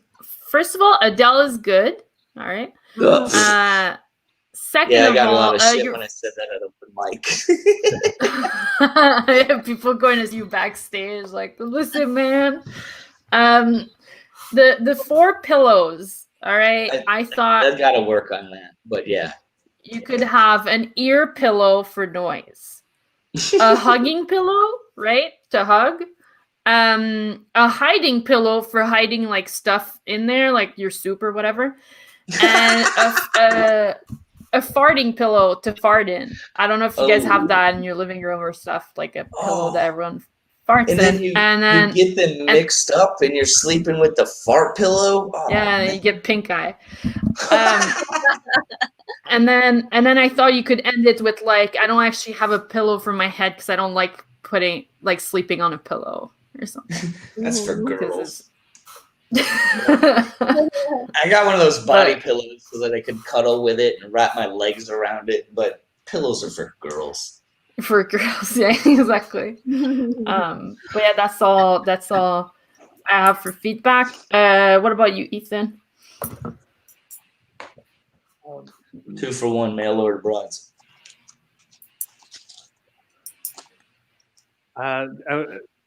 You ended a lot of lines by telling us what the punchline was. Like you ended a lot of jokes by being like, haha, that's a dick joke. Haha, that's a sex joke. Haha, that's a joke. Oh, I deal with a lot of stupid people, so I gotta clarify sometimes. It's, It's fair, but I don't know. I guess like if people aren't getting it, then maybe you need to write a new joke. I don't know.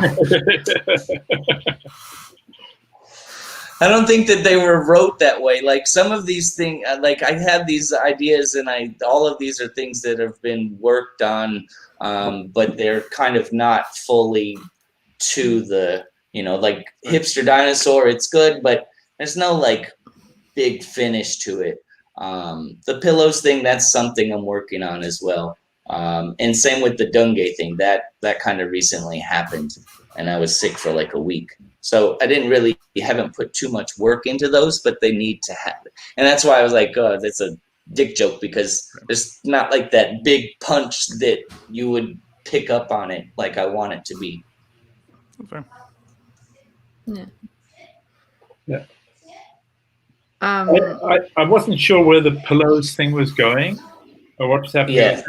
But No, I do like the stuff on the dengue fever and the loss of taste. I think it was quite a clever twist, even though I really do like Adele. I think it was a clever twist, and I like that. And the hipster dinosaurs, I think there's a lot going there. Yeah. That I would spend some time working on if I were you. That's really fun there. Yeah. Thank you. Summer, what did you think?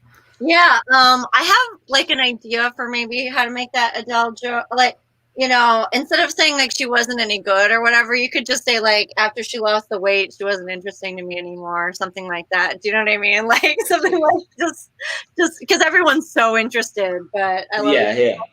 Now she's so boring. Like, okay, so as a writing exercise, I mean, this is just partially, me being, I know this is a safe space, so there's no problem with it at all, but like, it's just me being more like this idea of like coming from a place of being a woman.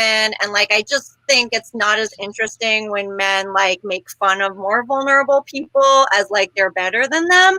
So I think a very interesting thing for you to might try to be to have a way that you can make these mail order brides come out winning. Do you know what I mean? Get one over on you. Like you're the dumbass. Do you know what I mean? Instead of better than everybody, how are they amazing and smart, right? Get them to come out on top, right? Like something. You know what I'm saying? I think that's what I was trying to say. Like at the end, sometimes they'll just leave me out, and it'll be one-on-one. It'll be them two together. I like that. Like they'll just eventually cut me out. Yeah. So how are some other ways that they can do that, right? How are some other ways that like, also I was thinking there might be some opportunity there because you're in Vietnam, right? And do they still call them, is ladyboy like the proper term, or is that like, is that what they go by, or is that like a derogatory? Yeah. It is, that's what they go by. No, that's still what they go by. So yeah, so like how are like, you know what I mean? Like really just like digging into that. Do you know what I mean? Like if you're really interested in ladyboys, like let's hear about that. That's like so interesting, right? Oh, I'm not interested. It just happened one time. Right, but do you know what I don't know. Like it's stand-up comedy. Do you know what I mean? You could be interested. It happened one time, so Yeah. It's like the weirder parts of you. Do you know what I mean? I'm interested in like the weird peccadillos and how you're like, and how you're really truly interested in these folks, not just making fun of them, right? Like you make fun of yourself through making, you know what I mean? Like through exploring these different people, I think. Yeah. And then I'm writing a book about people, so that's how I justified having sex with a ladyboy. It's all about people. Why not be interested? You know what I mean? Like, why not be truly curious about ladyboys and not just do it for research? Or, you could just do it for research, like pick one, right? But so like, okay, also the semen thing. I did it for research. I love the idea of like you trying your own semen as like your diet. Do you know what I mean? Like there's all these like keto and shit like that. Like what's the semen diet, right? The protein shake diet. Yeah. Okay. truly My The- son, or the 2 weeks, skinny I put on bitch 8 diet. pounds of Yeah, muscle. exactly. And like Yeah. I knew somebody who was doing like urine therapy. I swear to God, they were I drinking. know people who've done that. Yeah, Yeah, I've it'd seen be like those. you're trying a new thing, right? And like, or you're even pitching it to us. Like, I got this great plan, right?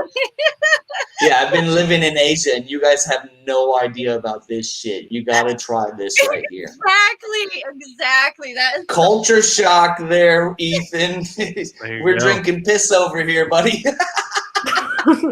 And then one last thing, I love the name Trice, and I was like, I just think there's so much like if you could have a whole thing where you're like, if I have a kid, I want to name him Trice. You know what I mean? Like fucking Trice. Like nobody would fuck with Trice. Like try to make up. Like I mean, maybe there is one, but like you can't you mess with that name. That name kicks ass. Like Trice. Do you The know? only reason it's Trice. The only reason it's Triceratops is because that was the first herbivore dinosaur that I figured everybody would know. And I wanted to write the weed thing, like Trice knows where to get all the good weed because he's a herbivore. And like, of course, hipsters smoke weed, so they know. Yeah, I just think Trice is like, it's just so fun. Like it's so much. Hates his parents, the Triceratopses. Yeah, no, it's dumb. I think that's a very good premise, and like what he said, it's got a lot of stuff to go with it. I just gotta kind of work it all out. Yeah, nice. Thank you. What about you, Ethan? Oh no, you already went. I already asked you. I think that's it. Yeah. Yeah. And then Wardy, did you have feedback? Yeah, I went. Alrighty.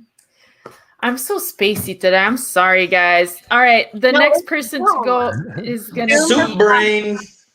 When you do Zoom, you like can't function. Do you know what I mean? It just like Yeah. wipes the brain like clean. Zoom. Yeah. I 2 days ago I asked someone to give feedback when that person just did the that was the person that just went. You give yourself feedback there, buddy. Yeah. You didn't talk much during the feedback portion. I don't know. All right. That's twice in a row. No, it's Jeremy. I got more. I can continue. I'm sure I can No. fill Is this Summer's turn? 3 or I don't 4 even hours for you guys if you really want me to. Awesome. Are you ready, Summer? Sure, why not? Okay. You'll have to probably give me the light though. Maybe, I don't know. We'll see. So I'm wearing my holiday sweater, as I'm sure you can see. It's some people really get into the holidays. We just had Thanksgiving in America. I don't know if Canada has. Do you have Canadian Thanksgiving? It's just like, Yeah. it's just like where you actually just honor like actual, like not like us where we make up lies about like, and the Indians and the Pilgrims had a meal together. You actually like tell the real story. Because you're Canadian, you wouldn't do that horrible shit where you just lie to kids. But yeah, like because it's the holidays, like I'm reminded of all the lies I was told as a child. And my dead relatives, I'm reminded of my dead relatives. My grandmother died around this time of year. She didn't die from COVID. She had COPD. So she died from COVID, which is the original. It's just the OG of respiratory illnesses. You know what I mean? I'm like, oh, that's the OG. And that's also very fitting because that was also her favorite restaurant, the Olive Garden, everybody. So love the OG. Give it up for the OG. So I miss my grandma dearly, but do you know who doesn't miss my grandma is every waiter in America from the Olive Garden. She's not the kind of lady that you wanted to go for a meal with, She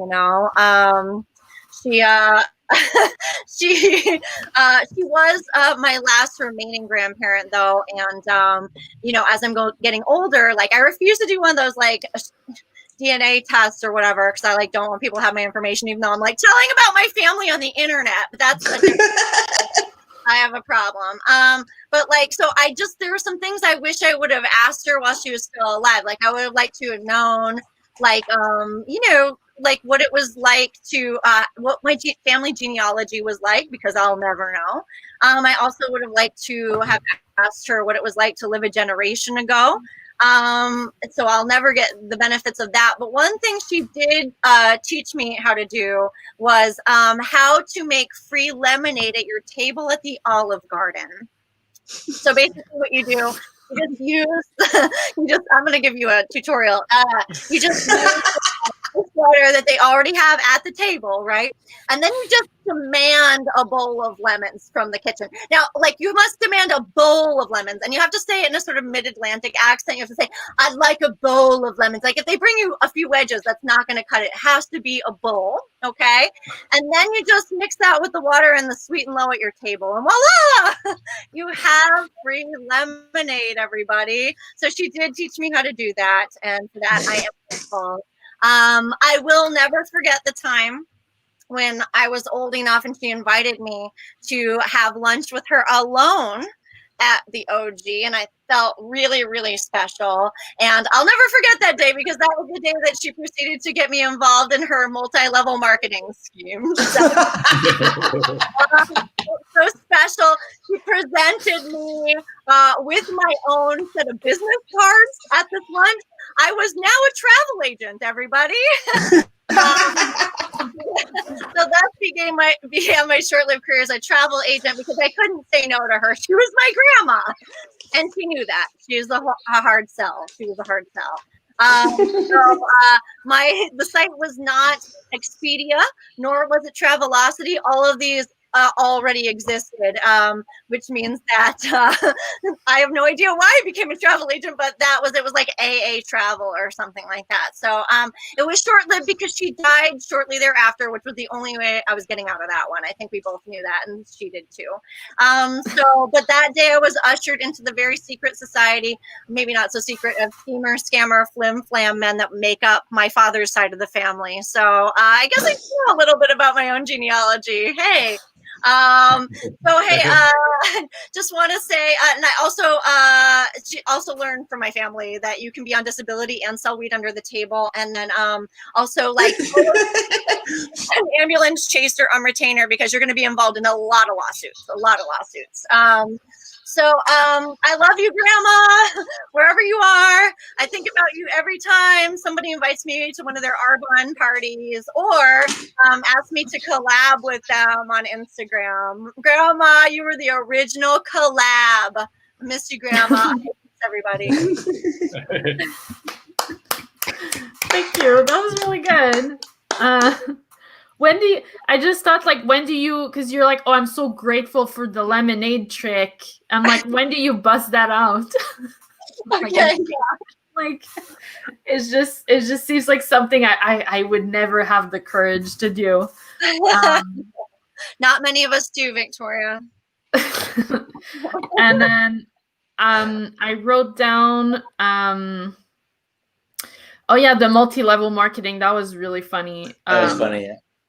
And I thought you could be more proud of that. You could be like, I make my own hours. I'm my own boss. Yeah. You know? I don't know. I thought that was really good. $10,000 in one day. Whatever the wild thing that they always like pitch you with them. Yeah. Can you say that again? I think I might have cut out slightly during that.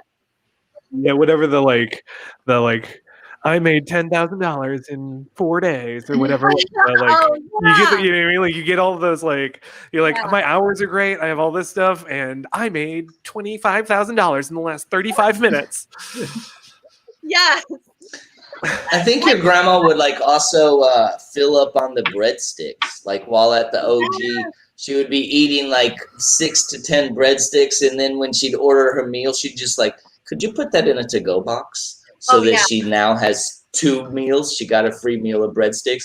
And Victoria, I noticed that when she started talking about the OG, the Olive Garden, that you were automatically thinking about soup and salad, and you started scratching like you were fiending over there for your soup. So I noticed. She's salivating. Like, she's got like a shooting up bag in her purse with like a spoon where she can heat up just like a spoonful of soup. Just like in the corner behind the dumpster at the shopping center, heating up spoons of soup. I just have like dried up soup, I add water to my spoon, I heat it up. Oh my god. Just have the right ratio. I think your grandma sounds a great character to really expand on, for sure. Mm-hmm. I loved when you started off with Thanksgiving, and then I think delving in a bit more onto what Thanksgiving's really thinking about, would be neat, But it's hard to make that funny without sounding like a TED talk again, Yeah. That's the fun of it. Thank you. I like it. Jeremy, did you have anything else? Good job. Okay. Yes. All right. I got distracted by breadsticks. Yeah. Yeah, I know. I got hungry. They're I delicious. love those breadsticks. Those breadsticks are They're the best. like, if I could find the recipe for that butter sauce that they put on it, I would cover my girlfriend in that. That's funny, Jeremy. You should write that one down. That's a good one. All right. You should have We're threw gonna- up some gang signs, like when you were talking about your grandma. She's like the OG and just did like some hand gesture or something, like acted out. Ugh, don't throw up any real gang signs in case there's gangsters in be the careful. audience and they shoot you. I guess I'll have to research. I'll just make up something. Remember, Victoria has a gun, Oliver. so like, Yeah. All of That's- those hard bloods and Crips that hang out at IO in Hollywood. Like, what do you? going to the comedy clubs. Yeah, 4 comedy clubs shot up this weekend because of gang violence, and it was all because of Summer. Because she said that her grandma was OG and they took it really personally. Yeah, because she started talking about. She told a joke about the Olive Garden, and they thought she was a gangster. I think she'll be all right. She was wearing a red Christmas sweater, and everybody knows that that's from the west side of Des Moines, and Yeah, she's right. selling on the east side of Des Moines, so she's already crossed the wrong side of the That's right. tracks. Your dad gave it to you. That's actually. I was curious about that because you were talking about it being on your dad's side. It sounds like you just have this wild, like a lot of like just kind of good, and it kind of fits together into like a big narrative. I can see it. I can see it being like real fun. They're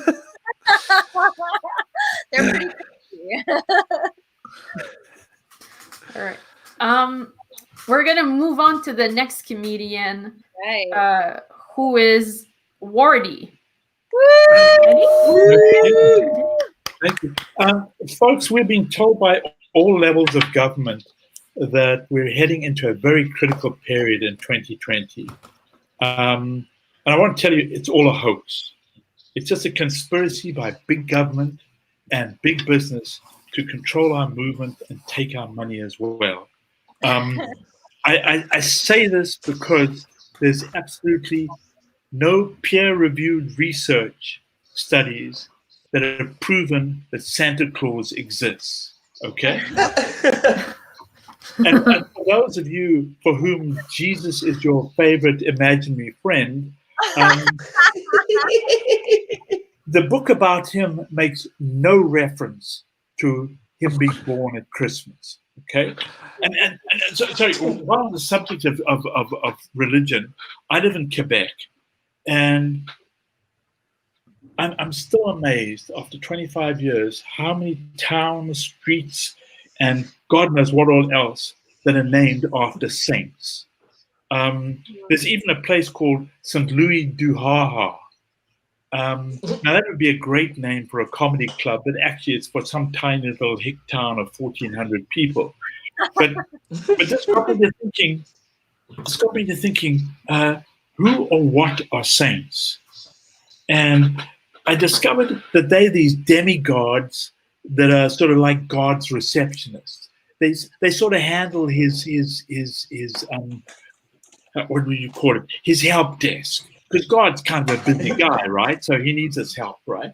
Now, so for example, if you're having trouble with the internet, St. Isidore is the guy you go to. He'll probably just tell you to reboot, but still, he's the guy, right? If you're feeling unattractive, St. Drogo's your man. If you had a wild night last night and you're worried about STDs, well, St. Fiacre is a saint to talk to. By the way, he's also the guy you go to for your hemorrhoids and so on, right? but there's frankly a patron saint for just about anything you could think of.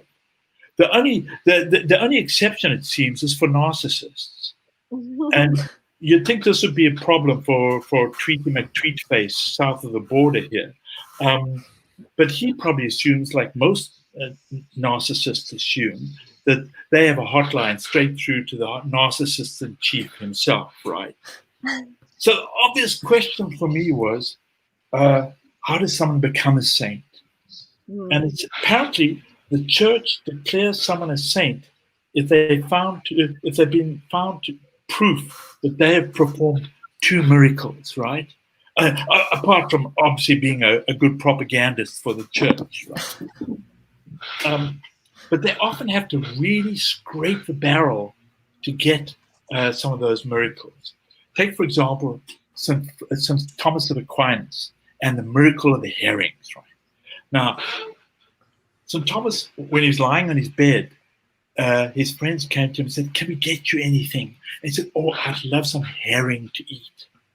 So they rushed off to try and get him herring, and they couldn't find him. So they could only find pilchards. So they said, well, maybe he won't notice. And he took 2 tastes of the pilchards and said, this is the best herring I've ever tasted. Now, a logical person would presume one of 2 things. Either he was being very polite, realizing his friends had gone to a lot of trouble, or 2, he was just a confused old dying man, right? However, the church says no. The church says he actually turned the pilchards into herring, and this was an miracle. And I say big work. Grocery stores and sushi bars do it all the time just by changing the label on the products, right? And no one has ordered them to be canonized. Thanks, folks.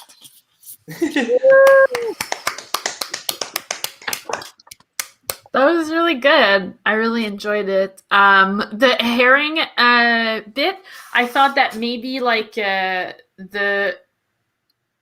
wasn't like maybe the guy doesn't actually like herring. That's why he's like, oh, this is the best herring I've ever tasted, because he doesn't like the taste of herring. He's never tasted it before, so or maybe that's like, oh, this is good. That's actually a true story. Is that the first example of a red herring? Remember from Scooby-Doo? That's a good joke. Yeah. And the guy, for if you feel unattractive, that's the saint to he sounds creepy. He sounds like a creepy saint. Yeah, he was pretty creepy. He's a pretty ugly guy, apparently. Really? Yeah. Wow. So why would you call on him? Eh? Why would you call on him? Yeah. If you're unattractive, apparently, I don't know. I have no idea. I mean, this is a church. I have no idea about the church. But this is a really great thing that you're bringing up, Victoria. I love this idea of why you would call on all of these people. Because what I had in here is I think the saints thing is so great, and I love the idea of maybe you just go through a whole bunch of them. Do you know what I mean? And just do a run of saints. This one was for this miracle and that miracle, and here's what you call on them for, or something like that, right?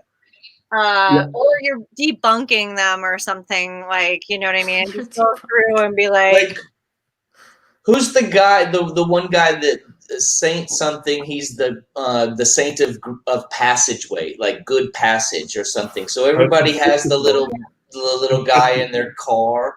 Yeah, and it's he never had a car, so maybe he wasn't really thinking that far into the future. He was only the saints of buggies and horse-drawn buggies, and now we have cars, so we need a different saint, like maybe Saint Stupid, like Apple. I don't know, whatever dumbass names people are giving their kids nowadays.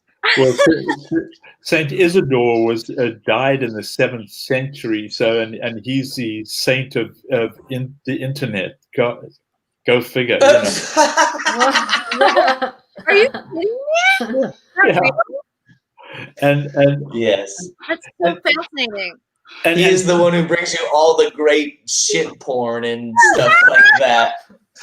and Saint Nick, Saint Nicholas, after whom Santa Claus was sort of modeled on, was actually the saint of prostitutes. What? Or maybe the saint How to of connect him with Santa Claus? I haven't quite figured that. pedophilia. Wow. That's amazing. Yeah. Like You have a whole saint set. Yeah, but you can't do too the much saint of the of same thing, you know? children. Nobody else is Also- going to have it. Let me tell you. That's true. There is a reason why the Catholic Church picked Christmas, and it is that Yeah. in like Catholic traditions, all of their saints were born or were conceived on the same day they die. So if Jesus was born on if he was dies on Easter, that is like the 9-month period would put it in December, and that's how they chose Christmas. Which is even more like wild and mythical than you'd think. That's like an old Jewish tradition. My dad's a preacher, so I grew up with a lot of this. So I actually know a lot of this If he weird was stuff. I'm not reborn. Catholic, but I grew up with like the Protestant church. Oh, I But that's a kind real of- thing. That's a real thing. Well, that's really interesting, Ethan. Because I thought it was just because it was a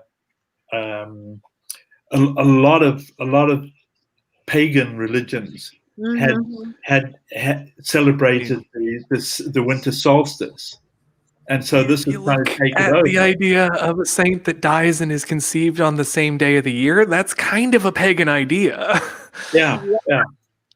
I think a lot of pagan ideas are taken over, and But Oh, yeah, that- Christianity is that might based just be off an of interesting paganism. way to get into that material is like because it's just like a weird. Like when you said it, like how did they pick Christmas? It was like, oh, there actually is a reason why they picked Christmas, like why they picked the day, and most of it, like I do think most of it was to ease in the transition from like a pagan Symbolism. holiday. yeah. Right. But there is Yeah. like a justification for it. There is. Yeah. Well, isn't it like Ishtar or something like that? That's like the god of Easter. Whenever you celebrate Easter, you're sort of celebrating the Egyptian god. His name's Ishtar or something like that. Wow. And it's the god of rebirth or something like that. And so it was based off something before, and they just modeled it into like all of the stories that happen in the Bible are told throughout other cultures, just told differently.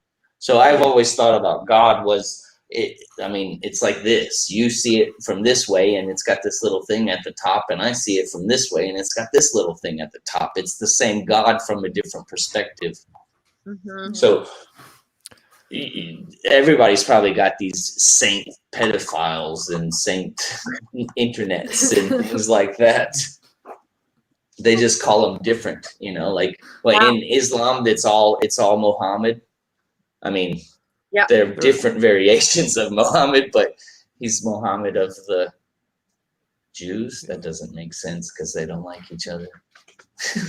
The other one that I could think of, and Safe this may be space. like low hanging fruit.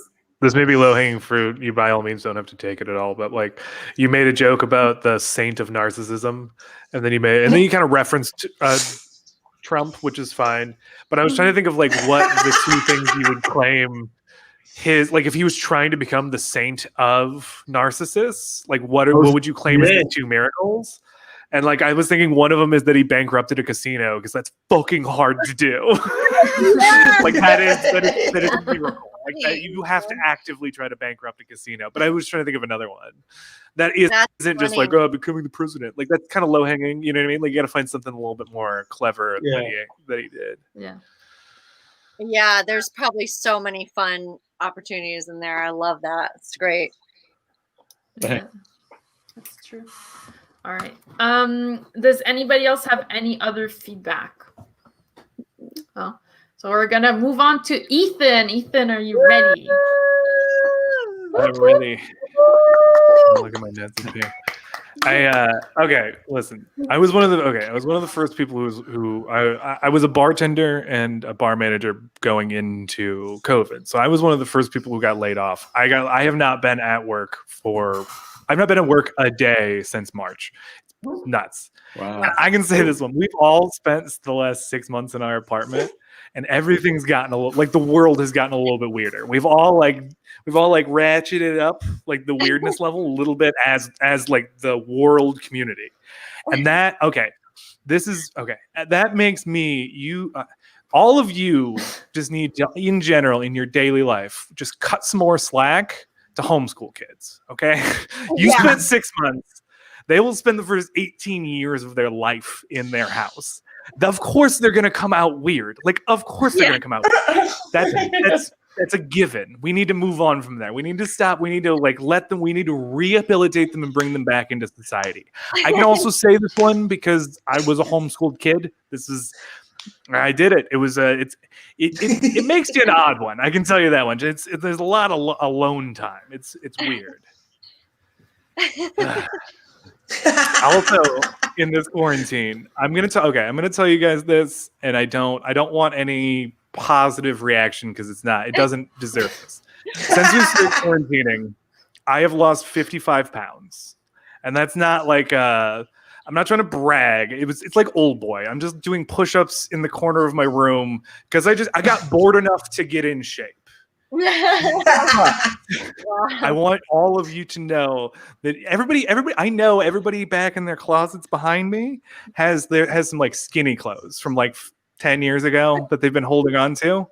I want you tonight to throw them away because I can fit in the clothes. I put them back on, and there is no way, shape, or form that I'm trying to look like a fucking Hot Topic in 2007. Like, just get rid of them. They don't look good. You're not going to ever want to wear them again. Just leave them. Get rid of them. It's going to make you feel a lot better about yourself. Man, Hot Topic.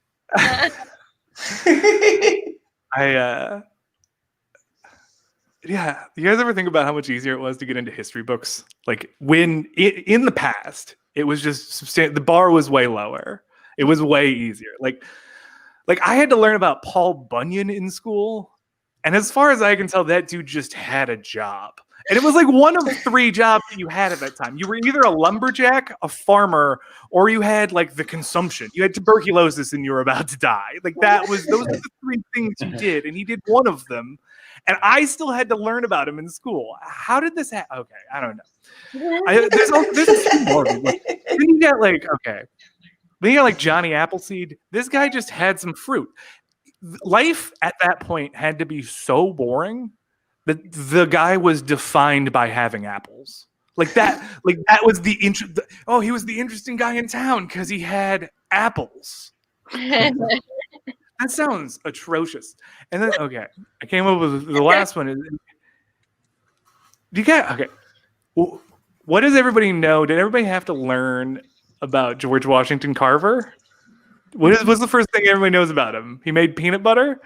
Yeah. No, That's not true. That's 100% not true. He did not do that. Like the Aztecs made peanut butter like forever ago. He did a bunch of other shit, and none of them had to do with peanut butter. It was just the only thing they could like put together. Like it's how they must have had to put him in the history books. I don't even know. But think about now, what would you have to do? Like, what would you have to do in my lifetime to get into history books? Because I'm telling you, the bar has been raised. Because the only ones I can think of is just like these modern tall tales. Like you would have to become like the #1 draft pick for the Buffalo Bills, play consecutive seasons at the top of the NFL, murder your wife, take the police on a low-speed pursuit, and then get acquitted for it on national television. So that you have to do stuff that's so hard that your lawyer's daughter becomes the most famous person on the planet. Like, how does that happen? Or or Wilt Chamberlain. Like, you have to be a Hall of Famer in the NBA and make love to thousands of women. Like you have to be notorious for 2 things. Can you? And then there's like, or you had to be like a president. Like imagine like Bill Clinton trotting out and telling people, you have to tell people that you did not inhale. You have to tell people that you smoked weed, but you did not inhale. That is the only thing that I know about Bill Clinton's presidency. So please do not inform me about anything else that happened since then. I'm still catching up on some backlog seasons. But that's my time. Thanks, guys. Thank you. That's good. The only thing that I have written here, first of all, the skinny clothes was really funny and clever. Yeah. And I wrote down you talked about the guy with the apple seeds, and I thought like, how many apples would you how obsessed with apples would you have to be now to be known as the apple guy? You'd have to have like an apple tattoo and like just like your whole personality is based around apples, like an apple on your car, like you're, I don't know. Body modification. To look more like an apple. I will just like look up the CEO of like Whole Fruit or something like that and be like, what is this guy? This guy owns a bunch of apples. Nobody ever talks about him. Oh my god, I don't know why that's so funny. It's so dumb, but I love it. Oh my god. I don't know. Apple, just the whole apple concept is really funny. I thought the idea of just being known for that, like Johnny Appleseed, he was just known for apples, and that's true for like the name Smith. Those were common blacksmiths. My last name Wagner were people that were associated with building wagons. Oh wow! I mean, and that's pretty self-explanatory. And Miller is to do with wheat and shit like that. So like. It was basic like that, and you're like, that's fucking that sucks. Like, what the hell did they give their kids to like calm them down? Here's a stick, play with that. I'm going to the neighbor's house to get high. The inventor of peanut butter is the guy named Marcellus Edson Gilmore, because I've already wrote something about bringing back the dead, and when I said his name, I was like, yeah, Marcellus Gilmore Edson, and all there was like 3 black people in the audience, and they all started Googling, and they're all like afterwards talking shit because they were like, no, it was the George Washington Carver who invented peanut butter. I'm like, no, it's not. I've already did the research. What George Washington Carver did was empower black people. Like that's like legitimately like he was like a civil rights leader and that kind of stuff. But he did not make peanut butter. So weird. It's because they needed to put him in the history books for something, and they couldn't find something that wasn't like. Yeah. But that's weird that like we look like now that we're adults and we look back at most of the history that we learned in school, it's like bullshit, like we got into the Vietnam War because of the Gulf of Tonkin where we blew up our own boat.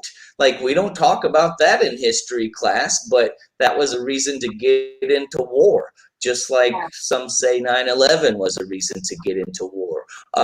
So we cause these false flags, or like these people that we idolize, like Christopher Columbus, for instance, and now we're like, he's a piece of shit. He was a criminal basically, and they forced him out of the country, and they're like, get the fuck out of here. And he took a bunch of other criminals and then came over here and killed a bunch of Indians who taught him how to grow corn and stole all their shit. So like, we don't talk about all of the bad history that we know is true for America. Mm-hmm. The genocide of Indians and shit like that. We don't talk about that. Mm-hmm. I would love to have heard more about homeschooling, because I think that was quite clever and interesting. Okay, so here's the thing, right? I try to write material about it, and it's not relatable. Like it's just not relatable. Like nobody had, like so few people have had the experience that when I start talking about it, they're like, "That's so weird," and you're like, "Yeah, yeah." You could tie those two things together.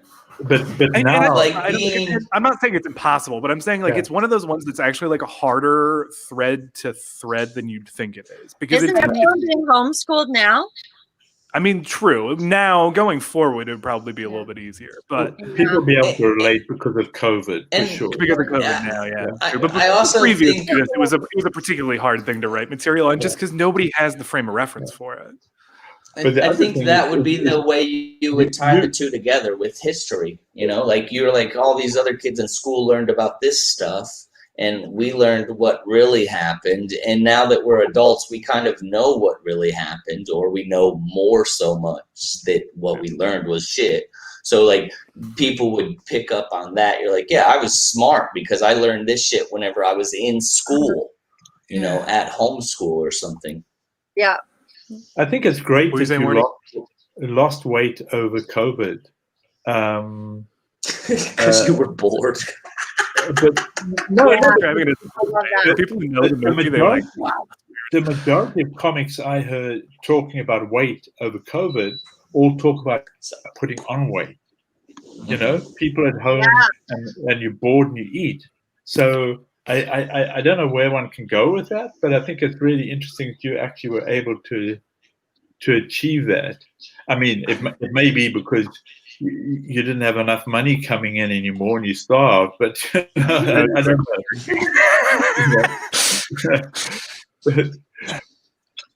I But, think huh? I think going along those lines about the whole like I lost weight during COVID, like, you know, going sort of building on what Wardy and Jeremy just said, like this idea of like this is all such bullshit, all this stuff, right? Like you're like doing push-ups works, guys. Just do fucking push-ups, you know. CrossFit, fucking keto, like no, you can eat like just do fucking push-ups in the corner of your room. I swear to God, it works. Everybody, it just fucking works. That's all you need to do. Just fucking do "Put push-ups. it home," and I've been like working out for a half hour every day. Like I've been doing the exercises that I learned in 5th grade gym class, right. and I lost weight. Like what the fuck? Jumping jacks? Who the fuck knew? You know? Fucking jump and roll, doing push-ups. Oh my God, that's so funny. That's good. It's the simple things. Simple things. I eat I my love semen the every idea of morning. Your outfits, Ethan. I think there's more. I think there's more stuff to mine and like the clothes that you threw away. I wonder if I know that might be the truth, but I wonder what would happen if you decided to save the outfits and wear them with pride. Do you know what I mean? And like describe each of them. If you still have some, you should. I think you should dress in them. Do you know what I mean? Like, or when you get back into live stand up, if you could like go buy your outfit In- from Hot Topic, yeah. Oh, that would be Wear some I Jenkos. love- and I old like once Green I Day like t-shirt. I spit it out just riffing once, just like, oh, I'm not trying to dress like a Hot Topic in 2007. I was like, that's perfect. That's the end of that joke. It's so succinct, so perfect. I love it. I think you should be Hot Topic from 2007 and be like, I'm bringing it back. Yeah, that would be really funny. And I just want to know, like, what kind of a person you were like when you were shopping at Hot Topic. Like, what were you into? And, like, you know, what? It's amazing. Yeah, I think Yeah. that is true. Hot Topic is high comedy. Jenkos, and like you got a spiked collar or some Yeah, shit. I mean, Yeah. You're like, I finally can 2007 fit though? into my spiked collar again. A You wallet know? chain. You need a wallet chain for A sure. wallet chain, yeah. If 2007's too early, just bring it back to like the early aughts or whatever. You know what I mean? Like you can take the A time. Green Day, Yeah, Green Day. Dookie or something. You got a Dookie shirt on. You isn't got that like a ring the- with a skull on it with some points on his head to remember Trice. Oh, that'd be amazing. Oh my god, I love it. It's just the detail is so good. So I seen some post and it was on Facebook, and I just saved the whole post because it was just everybody talking about these things they remember from childhood. So it was cassette tapes and Jinko jeans and all these things that we're talking about, and I just saved the whole thing just for like Oh my callbacks to something. I know that that it's just references that we all have, things that we had Yeah. from our childhood, but they were just like everybody remembers, using the pencil to wind up the tape that's all fucked up, or watching V8 or trying to record porno on the family VHS in the living room because I you got remember the that. Spice Channel for free for 3 days. Jeremy, not everybody remembers that shit anymore. Yeah. Sad. I bet I Victoria do. doesn't. I discovered porn when I was like 22, so Well, I guess you're 30, right? So, yeah. but like there are some like I worked Cool. with a gal who didn't know what a landline was. No, I started with Playboy magazines, and we had a box that we had in the woods, and all the kids in the neighborhood knew about the box of Playboys in the woods. And like, I remember whenever I was like 15, I was sitting in the middle of the woods with my pants around my ankles, jerking off to a box of pornos that we had stashed in the woods, like freaking out because like I'm in the woods and somebody could just walk up from any direction, and I'm just like, yeah. In the middle of winter time, so there's That's like why there's so many men jerking off in the woods nowadays. They all have a wood fetish. That's how they all started. Oh yeah, I agree with Morty. I gotta go soon as well. But Yeah. I think everybody did a good job. Yeah, that was very good, everyone. Everybody. Ethan, where was your bar? Which bar was it? Lincoln Station's the name of the bar. It was over on Clark. Yeah, so I worked there for like 7 years. So if you were in there a lot, I probably was there. So Oh, I know a lot, but wait, Lincoln Station is that? Yeah, right on Clark. Yeah, it's on Lincoln. It's right next to Lincoln Hall, the concert venue. right next to Lincoln Hall. That's what I was gonna say. Yeah. Okay. Yeah. I'm gonna Actually, stop you guys right there because we're still live. Before you start giving too much info. Yeah, whatever. They can come into the bar. I also, it may not even, by the time people get to being able to like hunt it down, it may not even be there anymore. So. Aww. But this is the part of the show where you get to plug in your social media or any podcasts that you have or Zoom shows. Wardy, do you have anything? No, I don't. Not at all. Okay. Jeremy. No, I'm same with Wardy. I don't have nothing. What? I know you have a Twitter. Okay, Summer. Well, Jeremy's social. Can the audience see his social media? Because it looks like it's in his name. Yeah, because also I don't want to spell it out like a retard. SWAGOTGAWS. Yeah, thank you. Twitter, Instagram. Nice. Perfect. What about you, Summer? Yeah, my Instagram is in my title of my name right there, and Twitter is SOMMERAU. So just not the rest of my name. It's just AU. I have a show Monday night at 7 p.m. Pacific time at Flappers Comedy Club in LA, and it's writers of Conan, and a bunch of really amazing comics are going to be on it. And it's $10 Nice. virtual, so please That's come.